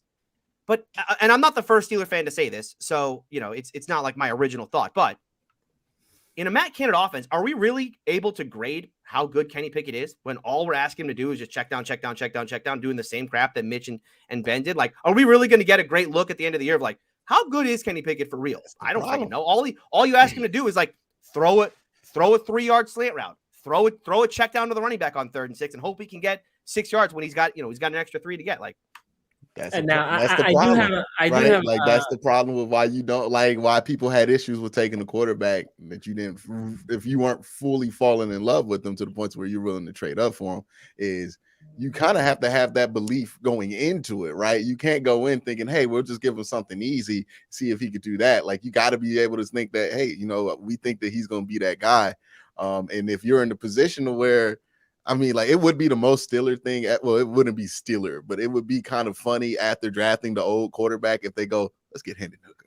You know what I mean? Just have 2 24-year-olds back there.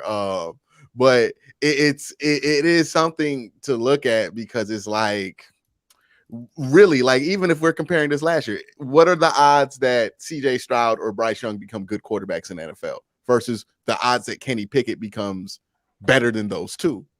I don't think you would take Kenny Pickett on those odds. So if it's the quarterback position, you maybe if this was running back or safety, you could play those games where we got a good enough safety. Good enough is not a thing that exists for quarterbacks. Like, either you're great or you're not in this era. And if you got a chance to get somebody you believe can be great, I don't think you can pass that up, regardless of what you invested in years past. And that's why I don't think you draft the quarterback you don't believe can be great, because all you do is end up in a scenario where you have a quarterback that you want to move on from, and you don't win Super Bowls with quarterbacks who can move on. But Q, and this is what we talked about on the Patreon a lot. But that's that point right there, right?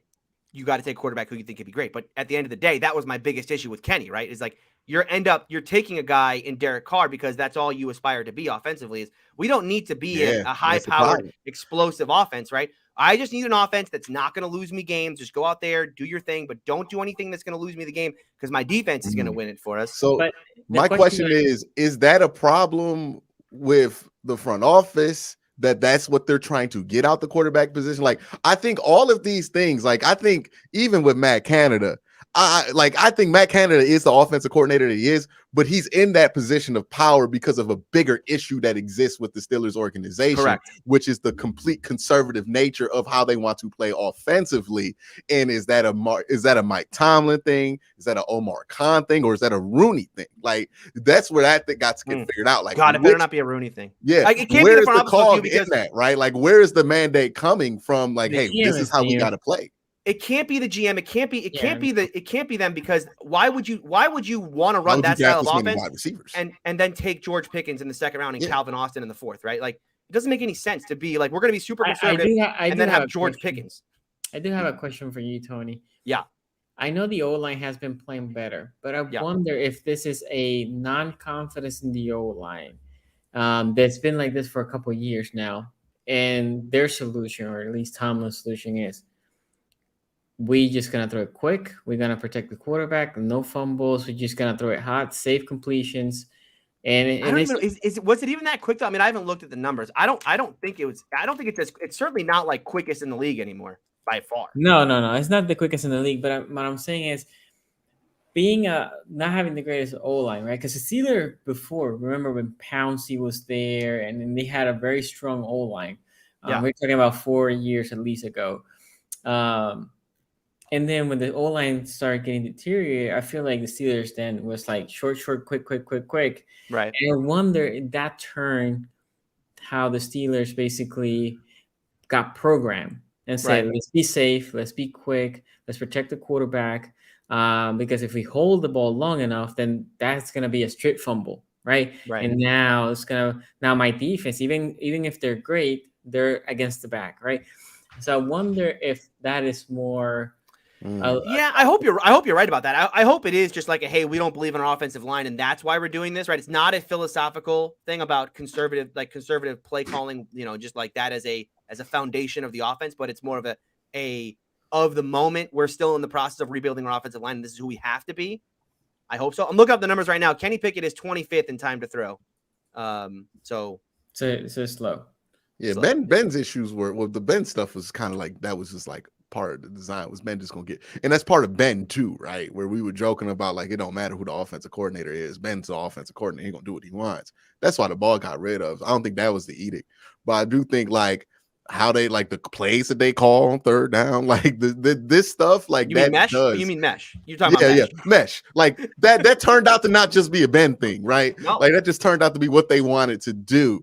And again, that's my biggest thing, and I guess that's my whole point about the Steelers in this game is like they got to figure out why it is that they don't aspire to be any greater at quarterback than what they're trying to get at right here, right? Like they got to figure out, like, is this what y'all want to be? Because what they have a recipe to be is the Raiders, and the Raiders aren't good. So, like, I don't know how you've had success for 20 years by having a great quarterback. Well, not 20 years, but 15 years by having a great quarterback in Ben Roethlisberger, and then decide we're going to follow that up with not a great quarterback, but let's just get a good one, right? Like that doesn't make much sense to me. They're going to have to figure out something in the off season. It's going to take some kind of philosophy change. I don't think it requires you firing anybody. It just takes, hey, maybe we underestimated what we needed at quarterback to be successful. And we'll see if an opportunity comes up to get a guy that's one of those guys. And if that comes up, and that's the best thing is like, hey, you can always trade Kenny Pickett for something, right? Like even Josh Rosen went for a second or third round pick or whatever. Yeah, Kenny Pickett don't look like ruined, right? Yeah. Like people aren't going to think he's ruined, so you can always trade him. Like there's no harm, it's going to be somewhat of harm foul, but it's not like you passed up on somebody at 23, like that was going to be generational at a different position. Like you just kind of just took a guy in the late first round, and those guys can be moved on from all the time. Coming from me, somebody who has seen a lot of first round quarterbacks get moved on from relatively quick. Yeah, I'm not sure. Look, I'm not ready to move on from Kenny just yet, but it's one of those things where it doesn't, to me, like the Kenny Pickett thing is not the problem, right? The problem is not Kenny Pickett. The problem is the philosophy that leads you to picking a guy like Kenny Pickett. He's an avatar of the issue, correct? Right? But still though, he still represents a problem. Yeah. By the way, here for Akoma says Bengals Super Bowl or Zendaya. Sorry, Ace. And with that, Ace, any thoughts on the Steelers game? Bengals Super Bowl easily. But for me, if Zendaya comes up and says, "Yo, you want to be with me? You better take that's your own personal Super Bowl. Be selfish in that moment. Zendaya can buy you a Super Bowl ring, dog. Like what you mean? You don't gotta choose." For me on this game, I do think that the Steelers kept it closer than a lot of people thought. Like Tony said, when you saw that the way that started, you probably thought that it was going to be an offense that overwhelmed that Steelers defense. They kept it close. The only thing is Kenny Pickett, the interceptions have to be concerning from what you've seen there. The Matt Canada offense, we don't know what the hell it is. I've been asking Steelers fans all offseason, what is the Matt Canada offense? Like, do we even know what exactly it is? That's a bad situation, like Tony is saying. Having a bad offensive coordinator and a rookie, you can't really get much out of that. I do think that they kept it close, though, so that's a good sign that they're not really giving up on Tomlin or this season, right? They're keeping it close, but it still doesn't give you enough confidence to think, hey, this team is going to make a run at some point. They've got serious problems. You can't go back to Mitch Trubisky, even though I think Mitch Trubisky probably would have won you that game, as crazy as that sounds. But you can't pivot now that you've actually hit the button on Kenny Pickett, because if you move back, it's pretty much like saying, Kenny Pickett isn't the guy. So they're in a situation now where you have to continue to start Pickett. And I don't know if Tomlin, and maybe it may be from this show and listening to Tony, but it does seem like Tomlin's like, you see, he's not ready. I'm just going to keep throwing him out here. We're going to keep losing games, and you're going to see that the guy that I wanted, a.k.a. Mr. Trubisky, is the guy that we should be keeping in there. But to me, I think it's just a recipe for not a good season. But I think that they will win some games, surprisingly, like we saw against Tampa. I think the way that they play defense, that will keep them in games. And I do think that if they do catch some of those interceptions, who knows? It might end up being a Steelers win, possibly. Minka's good for a pick six, so who knows? But I think the way that it's going, just got to roll with the dice and see what it is. I know that this isn't a normal situation for the Steelers. It's a different – me and Quincy have been through this, the quarterback, right? When you're going through that quarterback thing, trying to figure it out, trying to figure out if this is the guy, and it affects the team. So we'll see how it goes for them the rest of the season. But I was surprised to wake up and see, hey, this game was still pretty damn close. Rewatched it this morning with the condensed version, and I was like, man, this probably was a game that they could have won. But, those bumps in the road are going to come when you have a young quarterback. Bengals went through that a lot with Joe Burrow, believe it or not. Not saying he had this many interceptions or anything, but there were games that were close that it's like, man, we could have won that game. So that just comes with a young quarterback who's going to have to learn how to win. Yeah, the question is, what can the Steelers do to make Kenny come through, right? And I still believe I love talking O-line, but also the running game, right? The Steelers invested a first-round pick on your guy that I'm blanking. Najee. And look, people call me a Najee hater. I just feel like Najee hasn't been that good. You do not like Najee. I just don't feel that he has been that good. Do you think that it's fair? I get the criticism. I understand where Sonny is coming from. But is it that the Steelers' offensive line is that bad at run blocking, or is it that Najee Harris? It's a combination of both. Well, when you draft the running back in the first round, though, the part of the expectation is like you shouldn't have to rely on run blocking. If we wanted somebody we could rely with on that had to rely on great run blocking to be a good running back, then you could get that guy in the third round. You can get that guy off the street sometimes. And right? the dude that Tony likes, every time I see him in there, that dude gets more yards than Najee. Jalen Warren, every yeah. time. Jalen Warren. But he's so somehow, now that Najee's healthy and he's got the freaking thing out of his shoe or the steel plate out of his shoe, now Warren is basically like 2 snaps a game guy. Yeah. Pass protection. Anyway, That's great. So think about it. If Najee was what the Steelers expected Najee to be. Yeah, he's Right. not that. He had I can't say he's not that because he had a good rookie year, right? My had a good concern rookie with season. Kenny, I didn't even like his rookie my year. concern with Kenny was like the reason you wanted to put Kenny Pickett in because he was throwing it downfield and letting it loose, and then all of a sudden we get 2 games later, he's doing the same stuff you were tired of Mitchell Trubisky doing. Like, is he being coached to do this, or is this like that? My concern is, did he regress, or did he like get coached to do this? Because that's the one thing I was like when I watched Kenny Pickett, I'm like, he at least has the balls to throw some of these balls, right? That Mitchell Trubisky was outright refusing to throw, specifically like in the middle of the field. And now we're at the point where it's like it's the same thing. Like, what is going on? Is this just who he is, or is this who they want him to be? And if that is the answer, that is a bigger problem to me. If this is who they want him to be, because I agree. Dude, man, that's terrifying. And I agree. I think that's who they want it to be. Anyway, is Tomlin? So here's from Mr. Whispers. Is Tomlin still a great coach, or has this season exposed him? We talk about this a little bit. After 20 years. He's still a good coach. He's It's still just a great coach. When you have a coaching staff, when you have a guy like Matt Canada that's in charge of the offense, it's not like Tomlin is an offensive guy. He's a defensive guy, right? So you can't really put that on him because the defense didn't struggle last game, right? It was the offense that struggled. I mean, like, Okay, I will say this because some people had told me this about Harv's. Because I criticize McDonald's, right? That's gotta be infuriating. And special teams play good, Sonny. So no. But my biggest point is, who hired this guy? Who can fire this guy, right? If it is Canada, if Tomlin says this effing Canada is screwing this offensive play up, well, he has all the power. If he doesn't want Canada tomorrow, he can say, "Pack your bags, you're out." He could. Right. So that's why I can. It's just tough with offensive coordinators because it's like they spent the whole offseason installing this. The only time that you can really do that is when you're like getting ready to head into a bye week where somebody else can bring in. Because even if you fire him, it's still going to be the same game plan, right? It's still exactly.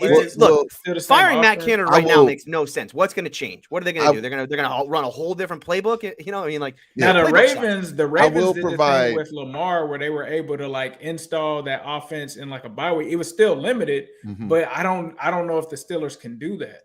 And then Greg Roman was just going back to something he had did years previous before, right? With Colin Kaepernick. Right. But and even Alex Smith to an extent, people forget he was mobile. But I would provide this point. Is Mike Tomlin in charge of the offense? No, not day to day. But is the offense shaped in his image? That's a question that we have to ask ourselves, right? Yeah. Because it's not a coincidence that we had the same issues with Fink. It's not a coincidence that we had the same issues with Matt Canada. Right. It's not a coincidence that those are 2 of the more lower profile offensive coordinators that Mike Tomlin has had. We have gone back to guys who are former head coaches and Todd Haley, Bruce Arians, who had a decorated career as an offensive coordinator in the NFL before he ended up in Pittsburgh. And then we can even go to Ken Wisenhunt, who ended up getting a head coaching job off the strength of his work as Pittsburgh's offensive coordinator. But now this is at a point to where these guys are most definitely subservient to Mike Tomlin, right? Mike Tomlin bring in some big name to run the offense. This is people who are making this offense under the image of Mike Tomlin. And Pittsburgh has to ask themselves, okay, do we have to tell Mike that we need to hire a more qualified, somebody who has more cachet in the building and more say as an offensive coordinator, even though that might be something that irritates Mike because that's going to be seen as a demotion to him. Yeah, look, Mike Tomlin is still a great coach. Is he making do I think he's making a mistake with how he's trying to run this offense? Yes, but the thing that bothers me the most about it is why he's a great coach. He's not wrong, right? Mike Tomlin can make a bad offense but good defense into a good team. I mean, this team, we're talking about a Steeler team that in the last years of Ben Roethlisberger, they with Ben's elbow injury, great defense, bad offense, 8-8, 1 game away from the playoffs that year. Then they won the division the next year by reeling off 11 straight to start the year. And then last year, a team that no one believed in, they went 9-7-1, made the playoffs. So, like that's what makes Mike Tomlin great. It's like, yes, do I think philosophically he's wrong about how he's doing the offense? Yes. But he's such a good coach that he can overcome that by, getting this team to win games that they have no business winning. True. Okay, Raven Round here says, SCG, will you take Denzel Mims for a 6th rounder? I would take, I don't know, put whoever there. Would you take Allen Robinson for a 5th? No, because of the salary. With the salary. Is Allen Robinson making a lot of money, though? I don't think he's making a lot of money anymore. He got paid decent money to go to. Dog, that's enough money for my dog, Allen Robinson. No Q slander. Q, your slander didn't keep him getting paid. Thank you. He got paid not 18, but I think he got paid like 14 or 12, something like that. No way somebody gave him 12. They gave him more than 10? No, I gotta double check that. No way. I ain't mad at it. Like it ain't my money. Go check. No way. My mistake. Yeah, you're right. 3 years, 46. Wow, 3 years? 3 years? I don't know how much it was guaranteed though. I can't remember. 14 mil guaranteed.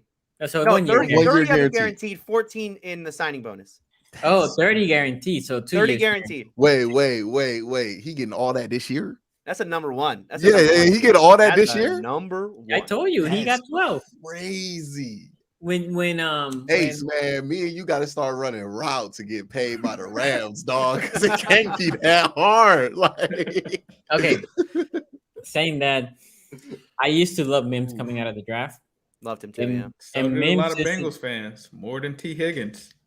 But Mims is the type of receiver that I feel like the Ravens need. The problem with Mims is the very little that I see him playing. He plays similar to, let me see, Tony's boy. Claypool. He doesn't play. He's a big receiver, but he doesn't play big. I don't want a big receiver.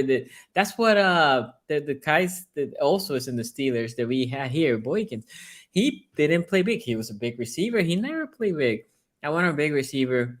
Great special teamer, though. By the way, he has always been a great special teamer. Great special teamer. That's what kept him in Baltimore. Yeah. And he's a good blocker. That's why he's a good special teamer. Damn, that ain't fair. Come on, Najee ain't no Trent Richardson. He's trending that way. That's crazy. You can't even argue. That's like I read that before you put it up. He's trending. I can't even argue against it at this point. Like, okay, he's not Trent Richardson, but like Sonny said, you give it another year or two. Are we gonna start having a question about like, should we really be buying in on all these Alabama running backs? Because how often do they like Mark Ingram worked out? But like, how often do they work out with like? Yeah, but King Henry. Don't tell me you're not already falling. Henry's having a down year. Apparently, fantasy. No. That's what I'm saying. But I learned my lesson with Trent Richardson years ago. I'm like, they look great. But it's like Derrick Henry keep it alive for the rest of our lives because Derrick Henry did work out. I got to remember that. But he went to the second round because everybody got funky on these Alabama running backs. They said he should be a linebacker. Remember that? Yeah. People were like, people were out because we had seen it. We was like, and then Bo Scarborough came out after him. Nobody was in on that. And then it's just now it's like, okay, bust. Who's gonna be the one that's good? It's probably gonna be this dude they got right now because he is good. Jahmyr Gibbs. Jahmyr Gibbs is good. He is good. Oh my I'm God. all in. You had me convinced that Jahmyr Gibbs exists. Yeah, and it's like Bijan Robinson too. Oh my goodness, this is a great running back class. This is just oh my God. And Jay here says, wonder if Rook Najee was a Marasha Richardson. Now I will say this because did Jim Brown come out of nowhere just to say that man trash? Because that's what happened with T. Richardson. He got drafted and Jim Brown was like, he ain't that good. I don't know why we drafted him third. So the thing with King Henry, he took 3 years to become good. I told this to Tony a couple weeks ago that I remember some rumors that the Ravens said King Henry was in the trading block, right? And then the Ravens were rumored to getting him, right? And yeah, he was in the trading block 3 or 4 years ago. 3 years after he got drafted. And then he became good, right? So Najee can become good. I personally has never been a Najee Harris fan. Yeah, but it ain't like Derrick Henry went like, okay, good, and then doof. Like this is going like that. You know what I mean? Derrick Henry went, okay, more carries, more. Oh, okay. Just give him the whole team. Give him the whole team. Yeah. So. Okay. Now, with that said, let's talk about the marquee matchup. MQ, Me and you were refs talking versus about Browns. the ref versus Brown. Yes, I want to talk about that because me and Q were talking about it in the messages on our private DMs that we have. And Yeah, you guys blew up the thread today. I had to mute you guys. I'll be honest. That was look. I remember when I was watching that play, I said, "F, we jumped early, right?" And even after they called the Browns moving, they showed the replay. I saw the kid, whoever it is, on the left side moving, right? And I'm like, yes, but we were in the neutral zone, right? This is just me. I'm telling you what I was thinking live. And then I learned, which I personally did not knew this rule, from Gene, whatever this dude is, the guy from the postcard, that he said, if a player is in the neutral zone and somebody from the O-line moves, right? That the player that moves has to be within 1.5 space. That's the rule, 1.5, which is very vague, but 1.5 space from the player on the neutral zone. If not, it is a false start.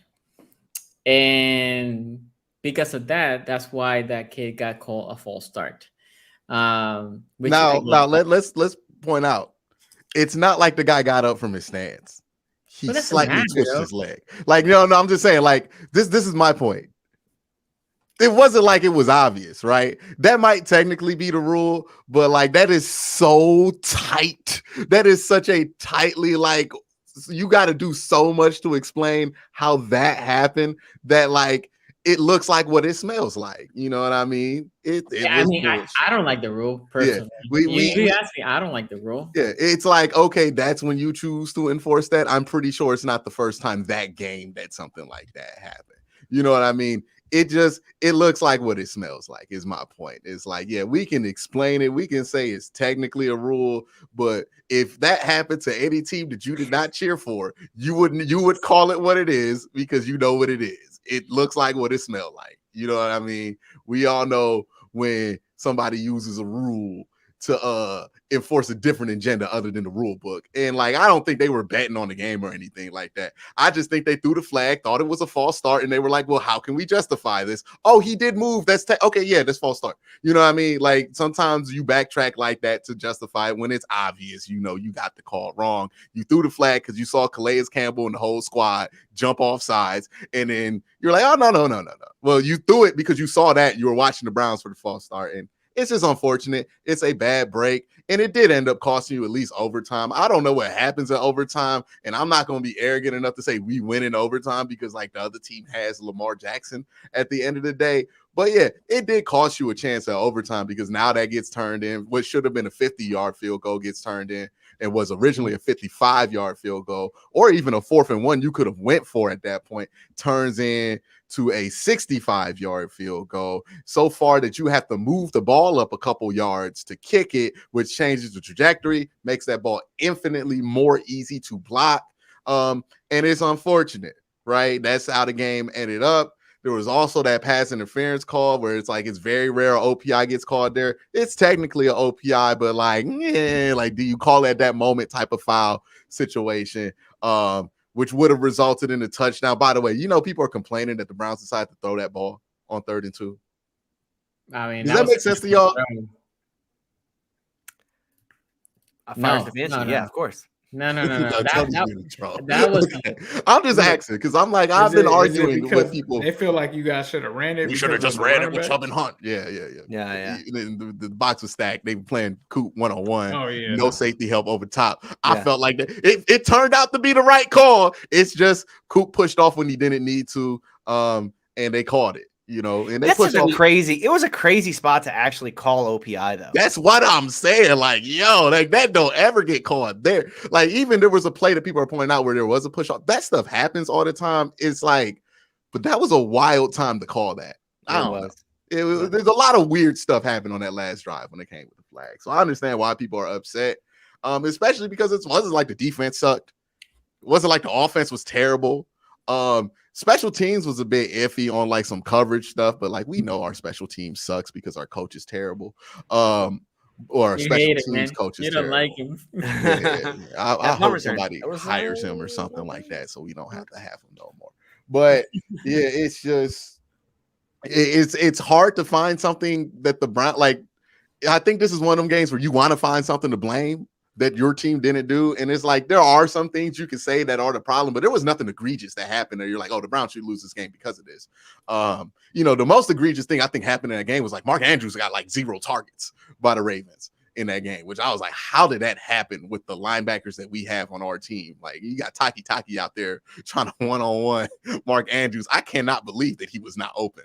But it's unfortunate it shook out like that. Honestly, I'm not too upset about it. Like, it does suck. It puts us in a completely different position than we should be in. And now we got to think we got to beat the red hot ass Bengals on Monday Night TV, on Monday Night Football. And I feel like we about to get 525. Like, I just feel like we about to get 525, and that's going to be a Joe Burrow, oh my goodness, the game he had it. He broke the Browns thing. Like, this happened with Baltimore last year in Pittsburgh, where everybody was like, oh, he hasn't done anything against the division. And then all of a sudden, he get 525. I feel like we do. And we've been due for like 3 years on Joe Burrow, so I am terrified that he might get 625. Like, but, it is what it is. Now, I'm going to ask you this, Cube. I would like for you, I'll do the same thing. Tell me one player good for the Browns and one player bad for the Browns, and same thing for the Ravens, that they caught your eye during the game. That caught my eye, one good, one bad? For example, I'll tell you with the Browns, I thought Wills. Oh, he was bad. He was bad. Then not only the sacks, he was getting beat throughout the game by Oweh, by Houston, and then a good player for the Browns that I thought had an excellent game was Delpit. I thought every time I was watching Delpit, he was in the right spot on coverage. He was making the play. I thought Delpit played really good. Mm-hmm. I would say good for the Browns. Somebody you wouldn't expect. I thought David Njoku was playing really well up until he had to leave that game with that ankle injury, and it's unfortunate. He always plays good against us. He was on pace for a game in a season. Now it's going to get derailed. He's probably not. Let's be real. Unless we win on Monday, David ain't seeing the field till Deshaun back out there, right? So We'll see what happens with that whole thing. But I thought David played well. Guy played bad. You already pointed out Jed Wills was pretty poor in that game. Also, I want to point out Taven Bryan, I thought played strong in that game. Yeah. Like, I actually noticed the defensive tackle. He was good in that game. Yep. Who was bad? Who was especially bad? Kareem Hunt was pretty bad in this game. He had a couple of he got the touchdown. He did. He did get the touchdown. I know the Kareem Hunt hive of one right here, but other than that, he missed a couple blocking assignments. He just was lackadaisical on his route running. He just looked like he was missing assignments. He looked tired. Yeah, he looks like he don't want to be here no more, to be honest. Like, he just doesn't look as motivated as he has in years past. I made the joke that this used to be Chubb and Hunt, but now this is Chubb then Hunt, right? And that's a drop off that I didn't expect. For the Ravens, Pat Queen, boy. Yeah, I was making a joke of like Pat Queen gonna do this for a quarter, but then he gonna get burnt. No, he had a good game throughout. Pat Queen almost got a safety in 3 straight plays. I thought he was like, I walked away from that game thinking Pat Queen's actually good. And in my opinion on Pat Queen, that's how good of a game that he had. I'm like, Pat Queen might be good. And I was like, nah, that's Pat Queen still. He was only good attack. He's a very good pass rusher, right? So if you can get he's a great highlight linebacker. Yeah, just get him attacking the ball. He is the Carson Wentz of linebackers, Tony. Right.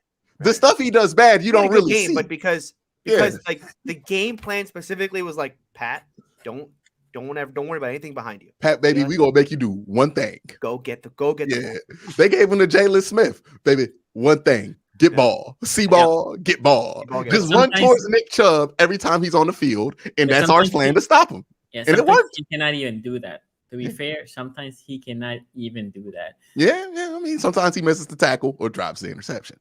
But yesterday was not one of those days. Yep. Who played especially bad for the Ravens? I bet Sonny's gonna have a really good answer for this.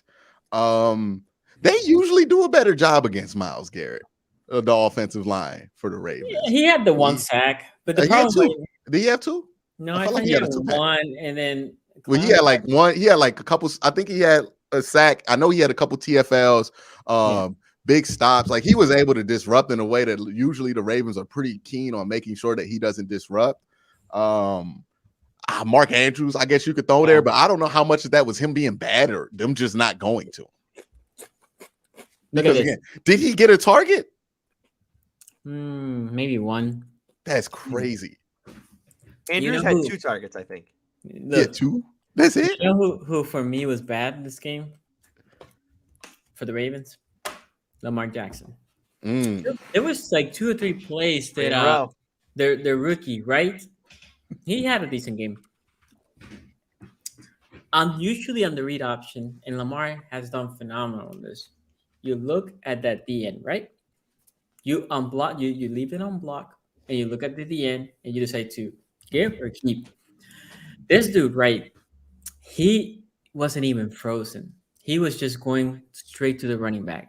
And Lamar was like, you know what? Here. And I'm like, if you keep it, there was nobody in the right. Both times he was running to the left. You could have just keep going straight. There's something with Lamar. And I know he ran a couple of times, but there's a lot of runs that he's leaving behind. I think teams have picked up. And when they play in the Ravens, they're saying, nah, we're just going to go to the running back. Hence, when he decides to keep, he usually has lanes, but they are going straight to the running back. Look, this game gave me a heart attack like every other Ravens game. I wish I can chill and watch a game.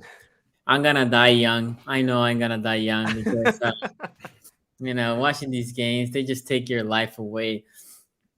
This game, the Ravens had it by 10. And I knew that something was going to happen, right? Because that's what the Ravens done. As we are driving, and we are driving beautifully. We are just driving, running the ball, shooing clock. You're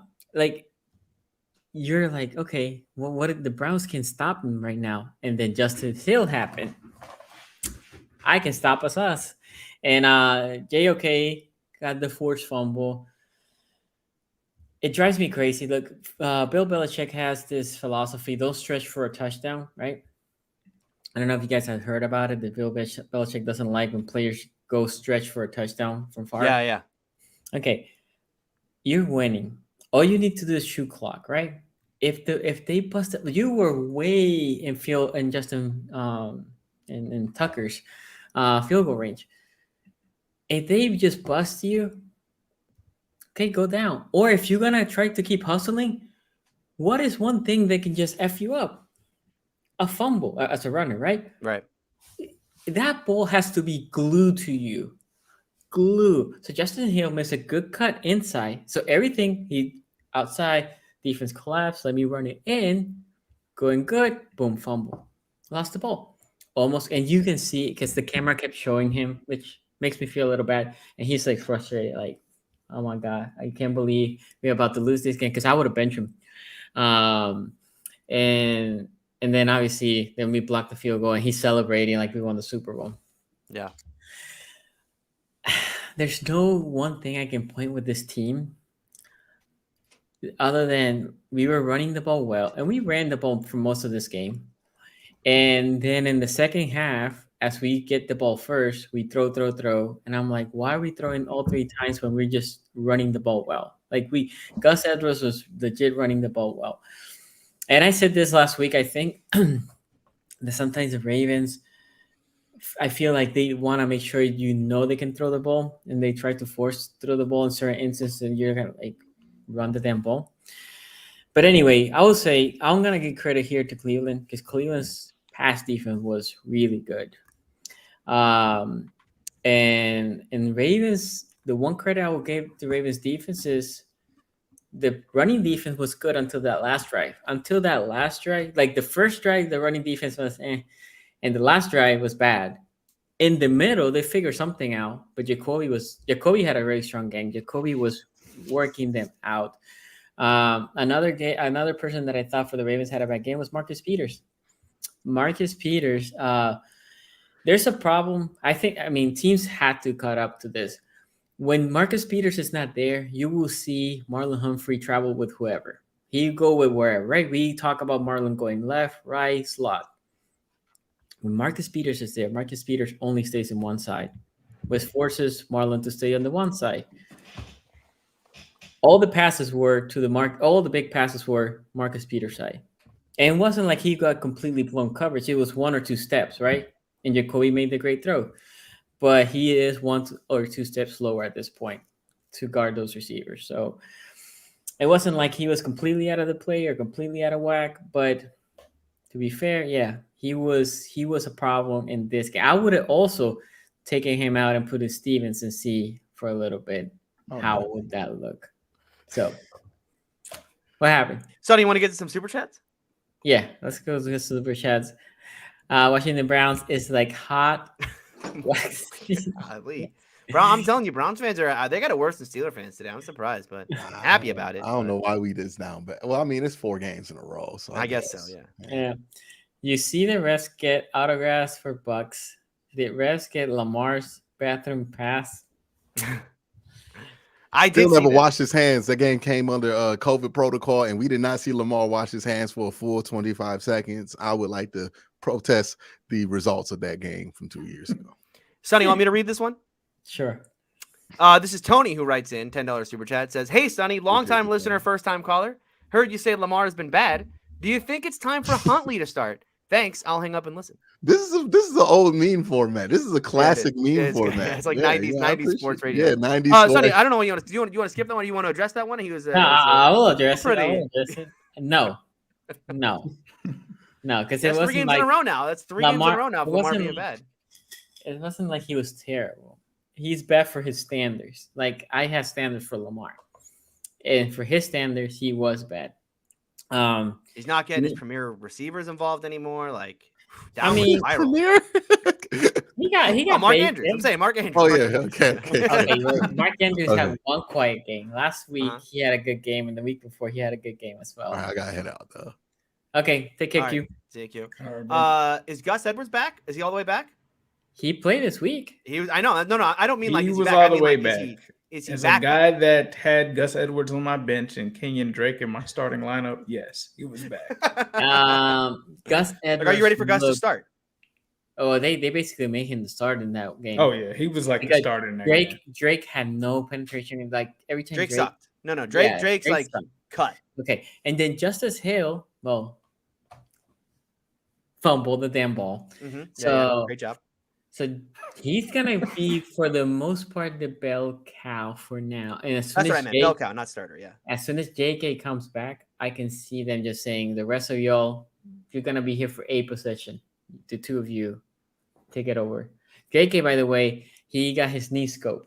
Now I got an ACL, and I had to have a second surgery because my knee didn't bend all the way, and I developed like a ball of scar tissue behind my knee. Mm-hmm. And they saying that it's mostly scar tissue, why they have to just clean it up. So gotcha. He's gonna be out for 4-ish weeks. Raven Ron here says, "Us Ravens fan pour their hard liquor every 4th quarter." Yes, we do. As again, I wish I could have a peaceful Sunday, which I will have next week because they play Thursday. Yeah, exactly. Next weekend will be fun for you. Yeah, because anyway. Ace, what do you thought of this game? Yeah, this one was one I think where the Browns offense definitely came up short, right? I think the Ravens kind of let them hang into it. It was one where the Browns kind of got ahead. Ravens came roaring back, right? And then they have a fumble, and you're thinking, okay, Cleveland is coming back in this game, right? They just couldn't get anything done offensively in this game from a Cleveland standpoint. Too many turnovers, a lot of pressure. The Ravens, you have to commend them. This was a Patrick Queen coming out party. I mean, this dude, for anybody that hated on Pat Queen, you were probably hiding somewhere during this game. Queen had some great plays in this one. And that includes me myself, because I have been talking a lot about Patrick Queen before the season. I think he's heard some of my stuff on AFC North Talk. But I think Cleveland just came up short on this one. I mean, I did think that some of the penalties were questionable on some of them, but that's what happens when you're in a tight game. Like, penalties get magnetized when the game's tight, right? But what you got to do is you can't put yourself in a position for penalties or the refs to be a part of what happens in that outcome of the game, because we see week to week, any game you watch, there's going to be some skeptical calls or ones that could have gone either way. You got to make those plays so that you're not in that position And you could say that, but, they let the kick get blocked there at the end. Great play by the Ravens on special teams. If that doesn't happen, even with the refs making whatever calls they do or don't call, you're still going into overtime. But it was just too little too late for this Browns offense. They just couldn't get it going, which is weird, right? Because it's kind of been a flip for them this season. It's really been that the defense has really struggled and the offense has been right there. In this game, you got to give credit to the Ravens defense. I believe that's almost three solid performances in a row for this defense that once ranked last in the NFL. You got to give your props to the Ravens for them to come out the way that they did. Gus Edwards looked good, bro. I was fuming. I was pissed because I'm like, oh, they're going to ease him in. Gus Edwards looked good. The amount of time that he was in there didn't seem like this was a guy coming back off of an injury. Really was able to come in and really pick up where JK kind of left off of where Kenyon Drake came in there. Offensively, I saw Bateman had a play where he had his presence known. Quiet day for Mark Andrews, which, isn't the typical kind of norm. But the Ravens offense, I don't know what's going on between Lamar and the offensive coordinator. It doesn't seem like they're on the same page. Not a great game for Lamar Jackson. I thought the Browns defense did a good job against him given the circumstances. I think he had 180 total yards in this one. So not a horrible game, but not a good game for him either. Like you would expect him, especially in this game, to really step up. And this is the season where it seems like every game is magnified just because of that contract lingering in the background, right? So that kind of adds to it as well. Either way, though, the Ravens got out of here with a win. That was a good divisional win. I saw somewhere that the Browns players were yelling in the locker room after the game.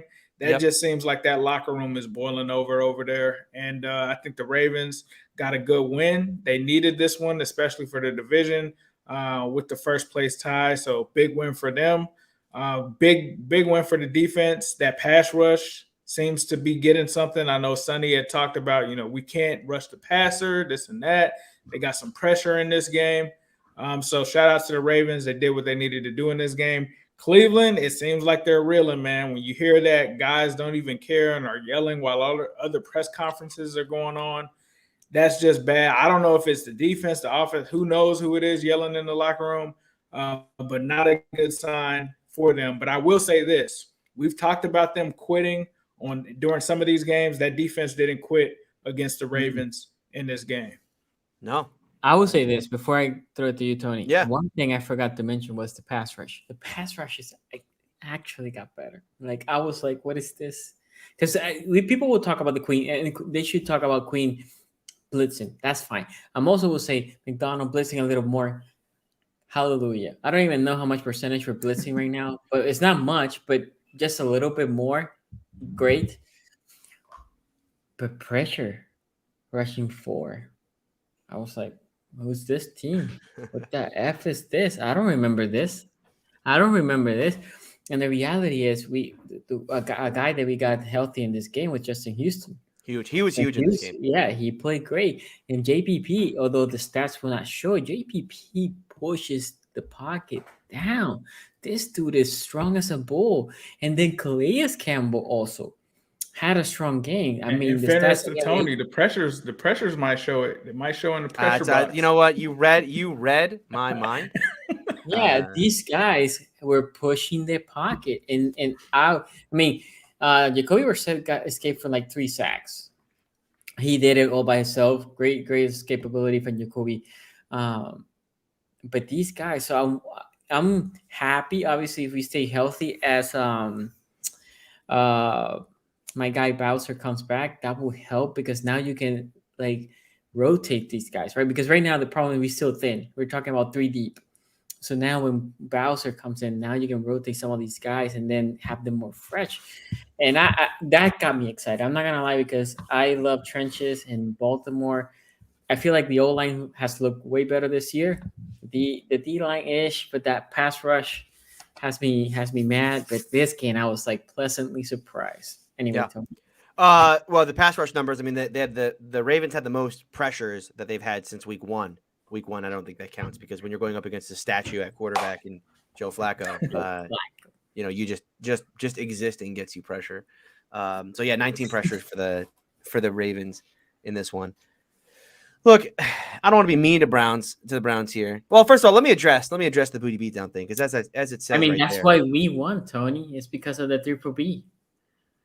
Okay, first of all, I got pressured into predicting a booty beatdown. I never predicted a booty beatdown. We can go back and watch the tape. There's somebody that said at the end. Didn't happen. However, I was pressured into it by my host here, and I just want you all to know that for the first 3 series of this game, it was a booty beatdown. I was ready to. I was on Amazon like, what am I buying with all this money I just got from this absolute beatdown the Browns are putting on the Ravens here? It was 10-3.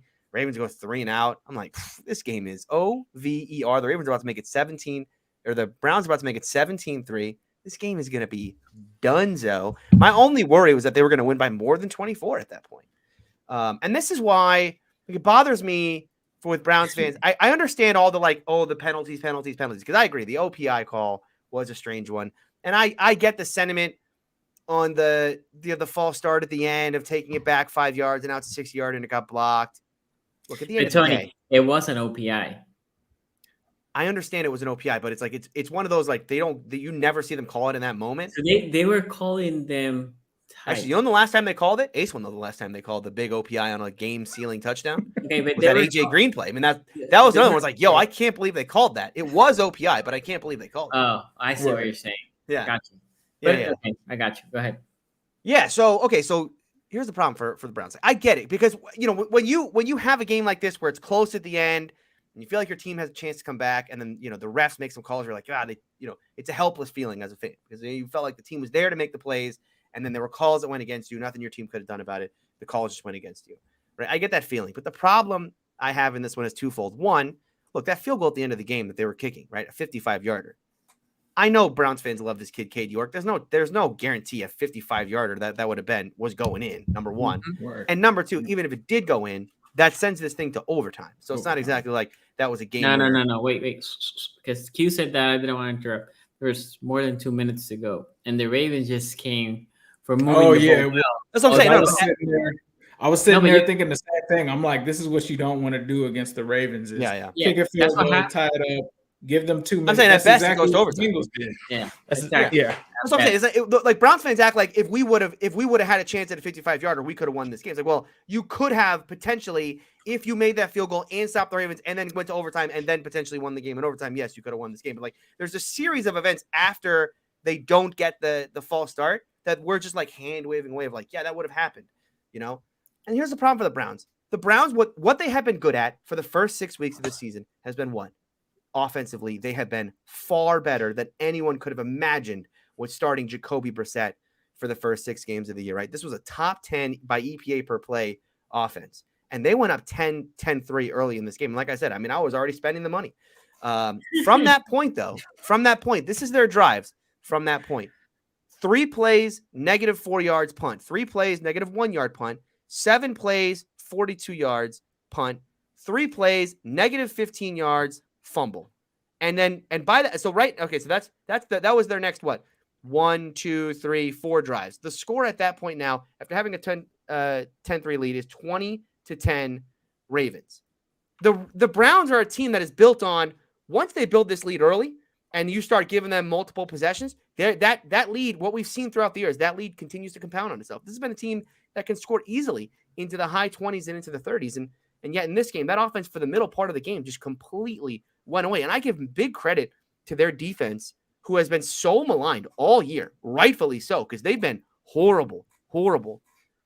I thought they played far well enough to win this game. Like we talked about with the Andrews thing, they didn't let Andrews get going. And really, when you think about what the Ravens did offensively in this game, a lot of it was short field stuff, right? I mean, the field goal after the Bateman punt return, that was Duvernay, sorry. And then even the touchdown drive that the Ravens had in the second half, that was after the sack fumble. So it wasn't I feel like the other drive too, didn't another drive for them start already in field goal range?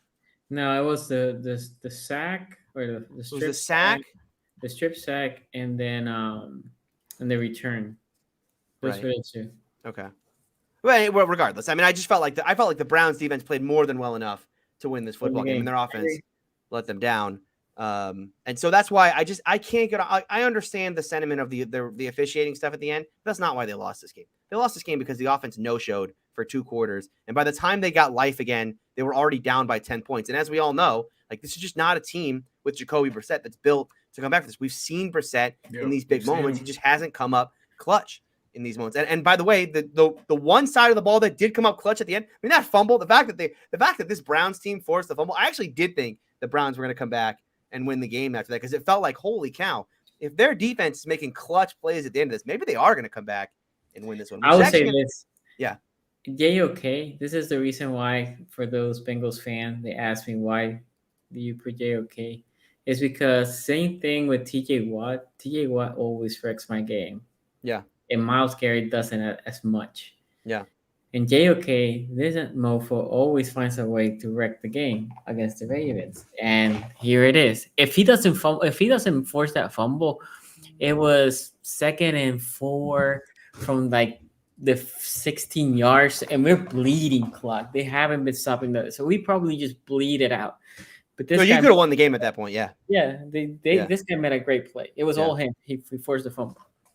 Yeah, so look, I don't know what's going on with the Ravens offensively. I can't figure them out. You know, that the guy who asked earlier, like, who has more potential between the Ravens and Bengals, like, it's not even close at this point. It's the Bengals, because the Ravens, I can't put my finger on what's off here. Like, Lamar is clearly not playing well. And by the way, that was I would have to double look at that. That looked like a Marcus Mariota stat line for a second. Yeah, but even when we watch the game, it's like, this is just not. This is not the same guy. He's really good as a runner right now, but like, the whole passing game is just broken in Baltimore. I don't really understand it. But you know who's happy about it right now? You know who is just ching all the way to the bank right now? The GM. EDC. You don't want to put Huntley in yet? How many more games is this before you put Huntley in? Oh my goodness. No, Huntley can warm that bench for a little bit longer. False start, false finish though. It's very well. And then I will say that was a crazy one when I saw it. The false start. That one and the Amari Cooper one. I was like, yeah. Those 2 penalties back to back were really like. To be fair, okay, so this is Sunny again on game day. The OPI, I was like, that's an OPI. As soon as I saw it, that was an OPI. But I agree, they sometimes don't call it. But I was like, that's an OPI. And I was going to be hot if they didn't call it, because he definitely pushed, and he pushed right as the ball is coming there. So Peters doesn't even have a chance to try to jump. Not that he would have, but he might not have to even do it, right, to catch the ball. And the fact that it's Amari Cooper, I could see if it was like Donovan Peoples-Jones, he doesn't get that call. But Amari Cooper, that was a little. But the false start, I'm not gonna lie, I thought it was us. Yeah, when I kept watching on the replay, I'm like, okay, I see because I'm glad you had sent that other one, because I was looking at the right the whole time, and so I'm like, no, it was on the left side. They always call it on the left. And then again, I was like, okay, that doesn't matter that it's in the left. This is just me. I didn't know you have to be in the vicinity, right? Like, if somebody goes and is offside, like it jumps offside, the only people that can do it essentially are the players that are in front of him. Let's say if it happens on the right side, the left guard cannot be like, oh, well, the other side jump. Yeah. No, it's only the people in the vicinity. So that's why when I think what happened was, the far side judge saw the guy moving and didn't see the crashing, so he pushed the flag. The guys on that side saw them crashing, so he called probably encroachment or offside. And then they gathered together and they said, well, yeah, I saw that guy, and they figure out who did it first. And again, for whatever it's worth, it wasn't almost like a bang bang play for a snap play. But looks like they got the right call. I hate the rule. Yeah, but yeah. You know, I'm just reading through the drive chart again, and I forgot. Not only I lied. I was not cashing in when it was 10-3. I was cashing in when it was 7-3, and Amari caught that 55-yarder down the sideline. Yeah. It's like, oh my goodness. The fact that by the way, the Browns were so bad in this game on third down. Like that's been one thing about Jacoby is that he's been really good about keeping them ahead of the chains and converting on easy third downs. Let me look at their third down. I think 2 of 11. They were 2 of 11 on third down. Yeah, because when we had them in, we got them a lot in that third and medium 5 or 6, and he was completing balls but short to the sticks. And a lot of them. Yeah, you know. Okay, you know where he would fit in real well. As a Browns fan, it's nice to have a QB over 6 feet. Okay. Who doesn't have a quarterback over 6 feet? That's a dig on Baker. Oh, gotcha. Okay. Are they still there? Do you still care about Baker in Cleveland? I mean, you shouldn't, but I'm assuming that's what that was. Okay. That being said, guys, was Baker ever 2-5? Last year. Oh, we should have said this when Q was here. Hold on. If the Browns have Baker Mayfield, are they 2-5 right now? Oh my God! Come on, don't bring that up. You're gonna get people all wild. See, we'll talk about that next week. Dragon Ball Z ending. that is a good topic for Patreon. For Patreon, oh yeah, and Patreon we're definitely more loose, guys. If you haven't, go check our Patreon. I know somebody the other day definitely was wrong on that over for the Cowboys and Lions. Yeah. I told you guys take the under. I told you guys I'm a money line guy. Do not listen to my I don't know if you should have listened to any of my picks because I might have picked Tampa too. I'm going to just start increasing my bet size against the Giants every single week until it finally cashes in and I make all my money back because this is ridiculous what's happening with the Giants. Hey, the Giants might be the destination team. Quincy said it best because I had the thought as I was watching the Giants. I'm like, this is how people saw the Steelers for the last 2 years. Like how I see the Giants is how other fans saw the Steelers for the last years. Like no one believes in them. Like this is not real. They just keep winning. I don't know how. They're not good. Yeah, I mean they're good enough. I mean they're 6-1. I don't know, man. Anyway, that being said, 2 things I want to say. We're coming back Wednesday, so make sure you subscribe and put that bell so you know when we come live. Second, next week I'm pretty sure we're gonna change our recap video because there's a Monday night game. Okay, so again, that's another reason why you have to hit that bell so you know when we come live. Okay, guys. Well, thank you for joining us. Appreciate it. Make sure you like and put a comment of what your thoughts of this recap week 7. Peace out.